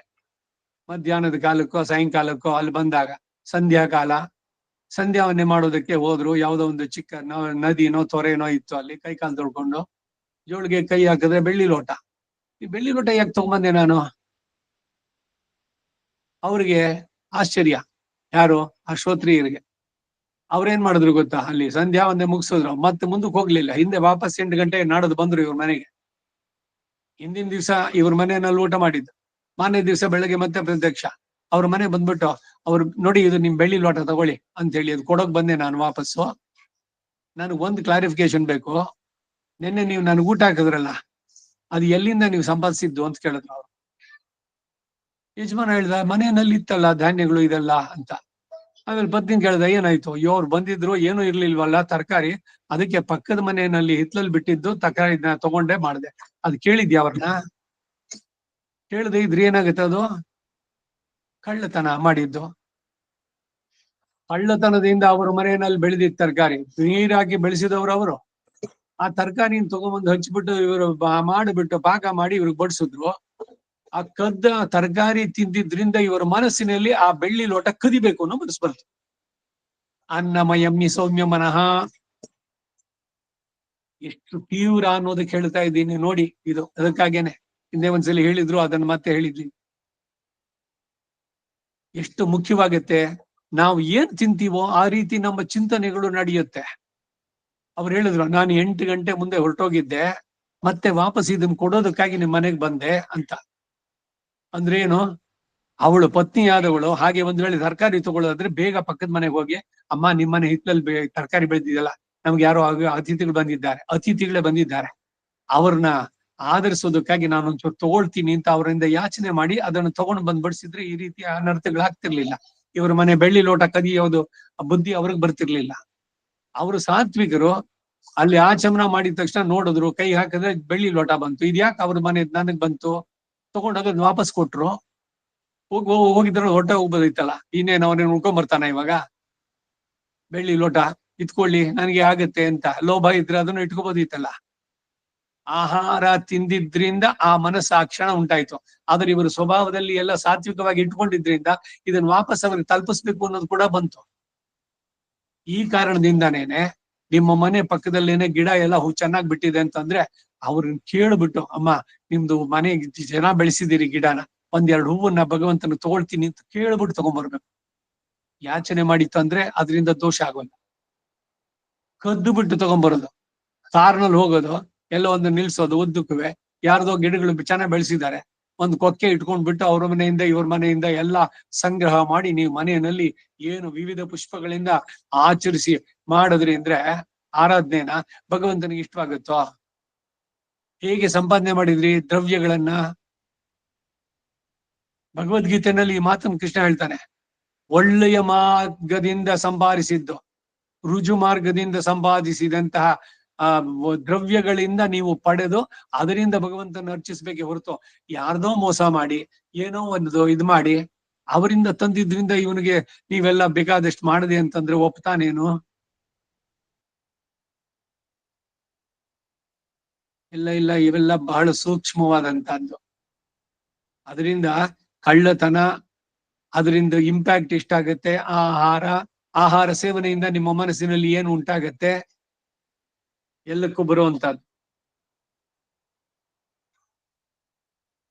ಸರ್ವಜ್ಞಂ ಸತ್ಯ ಸಂಕಲ್ಪಂ ಮೂಢಾಹ ಅನ್ನೋದ್ರಿಂದ ಹೇಳ್ಬೇಕಾದ್ರೆ ಸ್ವಕೃತೈಹಿ ಪಾಪಕರ್ಮಭಿಹಿ ಮೂಢಾಹ, ತಾವು ಹಿಂದೆ ಮಾಡಿದ ಪಾಪಕರ್ಮಗಳೇ ಈ ಮೌಢ್ಯಕ್ಕೆ ಕಾರಣ ಅನ್ನೋದನ್ನು ವ್ಯಕ್ತಪಡಿಸ್ತಾರೆ. ಈ ಮೌಢ್ಯದ ಫಲ ಏನು ಅಂದ್ರೆ ಶ್ರೀಕೃಷ್ಣ ಭಗವಾನ್ ಅವನ ಪರತ್ವವನ್ನ ವಿವೇಚಿಸಿ ತಿಳಿಯದೇ ಇರುವಂತದ್ದೇನೆ.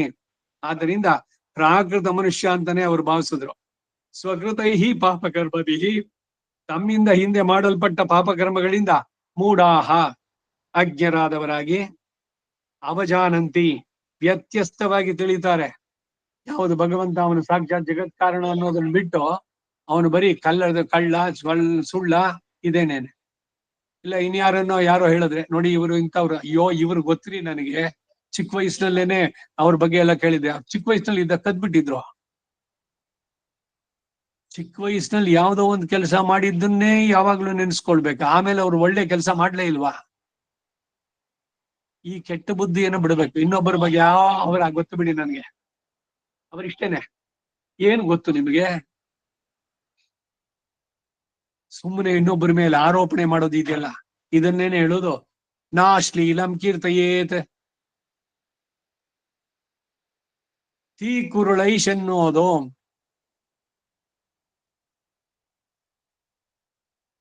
ಒಬ್ಬರ ಬಗ್ಗೆ ಗೊತ್ತು, ಅವ್ರು ಬಿಡಿ, ನನಗ್ ಗೊತ್ತು, ನನಗೆ ಯಾವ ಜಾತಕನೇ ನನ್ ಕೈಲ ಇದೆ ರೀ.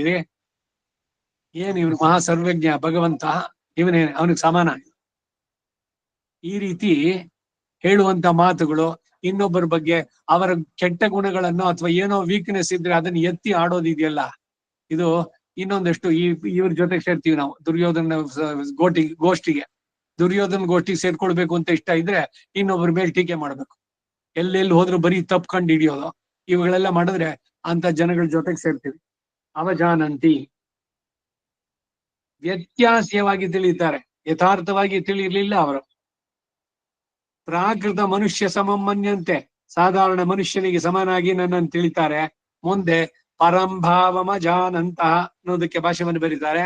ಭೂತ ಮಹೇಶ್ವರಸ್ಯ, ಸಮಸ್ತ ಪ್ರಾಣಿಗಳಿಗೂ ಅಂದ್ರೆ ಚತುರ್ಮುಖ ಬ್ರಹ್ಮಾದಿ ಸ್ತಂಭ ಪರ್ಯಂತವಾಗಿ, ಬ್ರಹ್ಮನಿಂದ ಹಿಡಿದು ಒಂದು ಕಂಬ ತನಕ, ಅಥವಾ ಬ್ರಹ್ಮನಿಂದ ಆ ಕೀಟ ಆ ಬ್ರಹ್ಮ ಸ್ತಂಭ ಪರ್ಯಂತ, ಅಥವಾ ಆ ಕೀಟ ಪರ್ಯಂತ, ಬ್ರಹ್ಮನಿಂದ ಹಿಡಿದು ಒಂದು ಇರುವೆ ತನಕ, ಮೊದಲನೇ ಸೃಷ್ಟಿ ಇದು ತುಂಬಾ ಕ್ರಿಮಿ ಒಂದು ಕೀಟ ಅಲ್ಲಿ ತನಕ ಅಂತ ಅಂದ್ರೆ ಸಮಸ್ತವು ಅನ್ನೋದರ್ಥ. ಅಲ್ಲಿ ಇರುವಂತಹ ಜೀವ ಕೋಟಿಗೆಲ್ಲ ನಿಯಾಮಕನಾಗಿರುವಂತಹ ಮಮ ನನ್ನನ್ನ ಅಪಾರ ಕಾರುಣ್ಯ ಔದಾರ್ಯ ಸೌಶೀಲ್ಯ ವಾತ್ಸಲ್ಯ ನಿಬಂಧನ, ಎಲ್ಲೇ ಇಲ್ಲದಂತಹ ಕಾರುಣ್ಯ ಏನು, ಔದಾರ್ಯ ಏನು, ಔದಾರ್ಯ ಸೌಶೀಲ್ಯ ಅಂದ್ರೆ ಮಹತ್ ಪದವಿಯಲ್ಲಿರುವವನು ಬಹಳ ನೀಚ ಅವಸ್ಥೆಯಲ್ಲಿರುವವನೊಂದಿಗೆ ಪ್ರೀತಿಯಿಂದ ತೋರಿಸಿ ಆತನೊಂದಿಗೆ ಸೇರುವಂತಹದ್ದು. ಒಬ್ಬ ರಾಕ್ಷಸ ಪುತ್ರ, ಒಬ್ಬ ರಾಕ್ಷಸ ಭ್ರಾತ, ಒಬ್ಬ ಬೇಡರ ಅಧಿಪತಿ, ಒಬ್ಬ ವಾನರಾಧಿಪತಿ, ಅಷ್ಟಾಂಗ ವಕ್ರ, ಅರುಕು ಗಂಟೆಗಳುಳ್ಳಂತ ವಸ್ತ್ರ ಹೊಂದಿದ್ದವನು, ಇಂಥವರೊಂದಿಗೆ ಸಖ್ಯವನ್ನು ಬಳಸಿ ಎಲ್ಲ ಪುರಾಣದ ಉಲ್ಲೇಖಗಳು ಒಂದೊಂದು ಕೂಡ. ಪ್ರಹ್ಲಾದನನ್ನು, ಇಲ್ಲ ರಾಕ್ಷಸ ಭ್ರಾತ ಅಂದ್ರೆ ವಿಭೀಷಣನನ್ನು, ಬೇಡರ ಅಧಿಪತಿಯಾದ ಗುಹನನ್ನು, ಇಲ್ಲ ವಾನರ ಅಧಿಪತಿ ಸುಗ್ರೀವನನ್ನು. ಗೂನು ಬೆನ್ನು ಇದ್ದವಳು ಕೂನಿಯೇ, ಅವಳಿಗೆ ಅಷ್ಟಾಂಗ ವಕ್ರ 8 ಅವಳ ಅಂಗದಲ್ಲಿ ವಕ್ರತೆ ಇದ್ದಿದ್ದು ಎಲ್ಲ ಸರಿ ಮಾಡ್ಬಿಟ್ಟ. ಗಂಧ ತೈ ತಗೊಂಡು ಹೋಗ್ತಾ ಇದ್ದವಳು ಕಂಸನಿಗೆ, ನೀನು ರಾಜನಿಗಾಗಿ ತಗೊಂಡು ಹೋಗ್ತಾ ಇದೀಯಾ, ನಮಗ್ ಕೊಟ್ಬಿಟ್ರೆ ಇದಾಗುತ್ತಲ್ಲ, ಅಯ್ಯೋ ಪರವಾಗಿಲ್ಲ, ಇದು ನಿಮಗೆ ನಿಜವಾಗ್ಲೂ ಒಳ್ಳೆ ಇದ್ರಲ್ಲಿ ಒಪ್ಪುತ್ತೆ ನಿಮಗೆ ಕೃಷ್ಣ ಬಲರಾಮರಿಗೆ. ಅವಳು ಹೇಳುವಂತಹದ್ದು ಅಷ್ಟು ವಿಕಾರ ಇದ್ದು ತಲೆಯನ್ನು ಬಗ್ಸಿ ನಡೀತಾ ಇದ್ದಿದ್ದು. ಈಗ ಹೇಳಿದ್ದು ನಿಮಗಲ್ಲದೆ ಇದು ಯಾರಿಗೆ, ನಾನು ಇನ್ನೊಂದ್ಸಲಿ ಉಜ್ಬಿಟ್ಟು ಚಂದನವನ್ನ ಗಂಧವನ್ನ ತೇದು ತಗೊಂಡೋಗಿ ಕೊಡ್ತೀನಿ ಕಂಸನಿಗೆ, ನೀವು ಉಪಯೋಗಿಸಿ ಅಂತ ಬಹಳ ಸಂತೋಷದಿಂದ ಕೊಟ್ಲು. ಆ ಕ್ಷಣವೇ ಕೃಷ್ಣ ಏನ್ ಮಾಡ್ದ, ಗಂಧವನ್ನು ಮೈಗೆಲ್ಲ ಹಚ್ಕೊಂಡು ಅವಳ ಹತ್ರಕ್ಕೆ ಬಂದು ಅವಳ ಕಂಕುಳು ಎರಡು ಕೈನಲ್ಲಿ ಕೈ ಇಟ್ಬಿಟ್ಟು ಅವಳ ಕಾಲ್ನ ಕೈನಲ್ಲಿ ತನ್ನ ಕಾಲಿಂದ ಮೆಟ್ಟಿ ಒಂದು ಸಲಿ ಮೇಲಕ್ಕೆ ಎತ್ತದ. ಅವಳ ಅಷ್ಟು ಏನೇನು ವಕ್ರಗಳಿತ್ತೋ ಎಲ್ಲ ಹೋಗಿ ಒಳ್ಳೆ ರೂಪಿಯಾದಂತಹ ಸುಂದರಿ ಆಗ್ಬಿಟ್ಲು ಅವಳು. ತನ್ನ ಸ್ವರೂಪ ಇದೆಲ್ಲ ನೋಡ್ಕೊಂಡು ಕಣ್ಣು ಕಾಣೋಂಗೆ ಕೃಷ್ಣನಿಗೆ ಧನ್ಯವಾದ ಹೇಳಿ, ನೀನ್ ನನ್ನ ಮನೆಗೆ ಒಂದ್ಸಲಿ ಬರ್ಬೇಕಲ್ಲ ಅಂತಾಳೆ. ನೋಡಮ್ಮ ನನ್ಗೊಂಚೂರು ಕೆಲ್ಸಗಳಿದೆ, ಇನ್ನು ಇಲ್ಲೆಲ್ಲ ಮುಗಿಸ್ಬಿಟ್ಟು ಆಮೇಲೆ ಬರ್ತೀನಿ ಅಂತ ಹೇಳಿದಂತೆ ಅವನ ಮನೆಗೆ ಹೋದ. ಅವಳು ಗೂನಿಯ ಮನೆಗೆ ಹೋಗ್ಬಿಟ್ಟು ಬಂದಿತ್ತು, ಭಾಗವತದಲ್ಲಿ ಬರುತ್ತೆ. ಆ ವಕ್ರವತೆಯನ್ನ ಬಿಟ್ಟಿದ್ದು. ಹರುಕು ಗಂಟುಳ್ಳಂತ ವಸ್ತ್ರ ಒದ್ದವನು ಕುಚೇಲ. ಹೀಗೆ ಇವರೊಂದಿಗೆ ಸಖ್ಯವನ್ನ ಬೆಳೆಸಿ ಅವರಲ್ಲಿ ವಿಶೇಷ ಪ್ರೀತಿಯನ್ನು ತೋರಿಸೋದು. ವಾತ್ಸಲ್ಯ ಅಂದ್ರೆ ಭಕ್ತ ದೋಷ ಅದರ್ಶನದೊಂದಿಗೆ ಪ್ರೀತಿಸುವಂತ. ತಪ್ಪು ಮಾಡದೇ ಇರೋರು ಯಾರು? ಪಾಪಾನಾಂವ ಶುಭಾನಾಂವ ಹರಿಪುಗ್ಗವ ಆಂಜನೇಯನಿಗೆ ಹೇಳಿದ್ದು. ಕ್ಷಮೆ ಇದೆಯಲ್ಲ ಅದು ನಕಶ್ಚಿನ್ ನಾಪರಾಧ್ಯತಿ, ಪ್ರಸಿದ್ಧವಾದ ಸೀತಾ ಚರ್ಮ ಶ್ಲೋಕ ಅಂತ ಹೇಳ್ತಾರಂತ.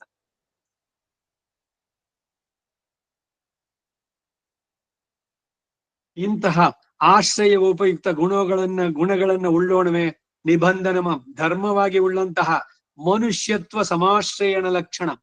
ಮನುಷ್ಯ ಜಾತಿಯನ್ನು ಆಶ್ರಯಿಸಿರೋದೇ ಲಕ್ಷಣವಾಗಿ ಉಳ್ಳಂತಹ ಇಮಂ ಪರಂ ಭಾವಂ, ಇಂತಹ ನನ್ನ ಪರತ್ವವನ್ನ ಅಜಾನಂತಹ ತಿಳಿಯದವರಾಗಿ ಮನುಷ್ಯ ಸಮಾಶ್ರಯಣ ಮಾತ್ರೇಣ ಅಜಹತ್ ಸ್ವಭಾವದವನಾಗಿದ್ರು ಅದನ್ನ ತಿಳಿಯದೆ ಮನುಷ್ಯ ರೂಪವನ್ನು ಆಶ್ರಯಿಸಿರೋ ಮಾತ್ರದಿಂದಲೇ ಮಾಂ ಇಂತಹ ಪರತ್ವ ಸೌಲಭ್ಯಾದಿಗಳಿಂದ ಸರ್ವೋತ್ಕೃಷ್ಟ ಮಹಿಮೆಯನ್ನು ಹೊಂದಿರುವಂತಹ ನನ್ನನ್ನ ಇತರ ಸಜಾತೀಯಂ ಸದಾಚೀರಾದಂದ್ರೆ ಸಾಧಾರಣ ಇದರ ಮನುಷ್ಯನನ್ನಾಗಿ ಮತ್ವ ಭಾವಿಸಿ ತಿರಸ್ಕುರ್ವಂತಿ ಇತ್ಯರ್ಥ. ತಿರಸ್ಕಾರ ಮಾಡ್ತಾರೆ ಎಂಬುದು ತಾತ್ಪರ್ಯ. ಮಹಿಮೆಗೆ ಸರಿಯಾದ ಭಾವನೆ ಇಲ್ಲದಿರುವುದೇ ತಿರಸ್ಕಾರ. ಮಾನುಷ ಅವತಾರವನ್ನು ಎತ್ತಿದ್ರು ಶ್ರೀಕೃಷ್ಣನ ಪರತ್ವ ಸೌಲಭ್ಯಾದಿಗಳಿಂದ ಯುಕ್ತನಾಗಿದ್ದಾನೆ ಎಂದು ತನ್ನ ದಿವ್ಯಗಳಾದಂತಹ ಅತಿಮಾನುಷ ಚೇಷ್ಟೆಗಳಿಂದ ಚೆನ್ನಾಗಿ ಅಲ್ಲಿ ವ್ಯಕ್ತಪಡಿಸಿದ್ರು ಕೂಡ ತಾನು ಪರಮಕಾರುಣಿಕನು, ತನ್ನನ್ನು ಆಶ್ರಯಿಸಿ ನಿರತಿಶ ಸುಖವನ್ನು ಹೊಂದಲಿ ಎಂಬ ಉದಾರ ಭಾವದಿಂದಲೇ ಮನುಷ್ಯನಾಗಿ ಅವತರಿಸಿದ್ರು ಕೂಡ ತಮ್ಮ ಪ್ರಾರಬ್ಧ ಕರ್ಮಗಳಿಂದ ತಿರೋಹಿತ ಜ್ಞಾನ, ನಿಜವಾದ ಜ್ಞಾನವನ್ನು ಮರೆಯುಳ್ಳಾದಂತಹ ಅಜ್ಞರು ಇದನ್ನು ತಿಳಿಯದೆ ಸಾಮಾನ್ಯ ಮನುಷ್ಯ ಅಂತಾನೆ ಭಾವಿಸಿ ತಿರಸ್ಕರಿಸ್ತಾರಲ್ಲ ಅನ್ನುವಂತಹ ಪರಿತಾಪದಿಂದ ಅವಜಾನಂತಿ ಮಾಮೂಢಾಹ ಅಂತ ಹೇಳಿದ್ರು.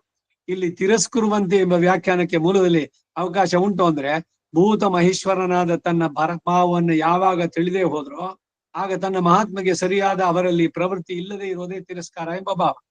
ಇಲ್ಲಿ ಮಾನುಷೀಂತನುಮಾಶ್ರಿತಂ ಎಂದು ಹೇಳ್ತಾರೆ. ಯಾವಾಗಲೂ ಶ್ರೀಕೃಷ್ಣ ಭಗವಾನ್ ರವರು ಚತುರ್ಭುಜೇನ ತೋರುತ್ತಾ ಇದ್ದದ್ದು ಎಂದು ಕೆಲವರ ಹೇಳಿಕೆ ಇಲ್ಲಿ ಯುಕ್ತವಾಗಿ ತೋರೋದಿಲ್ಲ. ಯಾವಾಗ್ಲೂ ಅವನು ಚತುರ್ಭುಜದಲ್ಲಿ ಇರ್ಲಿಲ್ಲ. ದೇವಕಿ ಹೇಳಿದ್ಲು, ಉಪಸಂಹರ ವಿಶ್ವಾತ್ಮನ್, ನಿನ್ನ ಈ ದಿವ್ಯವಾದಂತಹ ರೂಪ ಇದೆಯಲ್ಲ ಚತುರ್ಭುಜಧಾರಿಯಾಗಿ ಅದನ್ನು ಬೇಡ, ಸಾಮಾನ್ಯ ಮಗುನಂತೆ ಎರಡು ಕೈ ಆ ರೀತಿನಲ್ಲೇ ಇರು, ಬೇರೆ ಎಲ್ಲ ನಾರ್ಮಲ್ ಮಕ್ಕಳಿಗಿದ್ದಾರೋ ಆ ರೀತಿನಲ್ಲಿ ಅಂತ. ಅದಕ್ಕಾಗಿ ಯಾವಾಗ್ಲೂ ಕೃಷ್ಣ ಚತುರ್ಭುಜದಲ್ಲಿ ಇರ್ಲಿಲ್ಲ. ತನ್ನ ಭಕ್ತರನ್ನು ಅನುಗ್ರಹಿಸಬೇಕಾದ್ರೆ ಅವನು ಚತುರ್ಭುಜಧಾರಿ ಆಗಿದ್ದುಂಟು. ಸಂಹಾರ ಮಾಡ್ಬೇಕಾದ್ರೆ ಅವನು ಕೈ ಎತ್ತಿದ ತಕ್ಷಣ ಶಿಶುಪಾಲನನ್ನು ಕೊಲ್ಬೇಕಾದ್ರೆ ಮಾಮೂಲಿ ಎರಡು ಕೈ ಇರ್ಬೇಕಾದ್ರೆ ಇದು ಇನ್ನೆರಡು ಬಂತು, ಚಕ್ರ ಅನ್ನು ಪ್ರಯೋಗಿಸಿದ. ಆಮೇಲೆ ಏನು ಆಶ್ಚರ್ಯ, ಎಲ್ರು ನೋಡ್ಬಿಟ್ಟು ಹೇಳ್ತಾರೆ ಆ ಶಿಶುಪಾಲನಿಂದ ಒಂದು ಆತ್ಮ ಜ್ಯೋತಿಯಾಗಿ ಬಂದು ಇವನ ಪದದಲ್ಲೇ ಸೇರ್ತು, ಪಾದ ತಲದಲ್ಲಿ ಚರಣಗಳಲ್ಲಿ.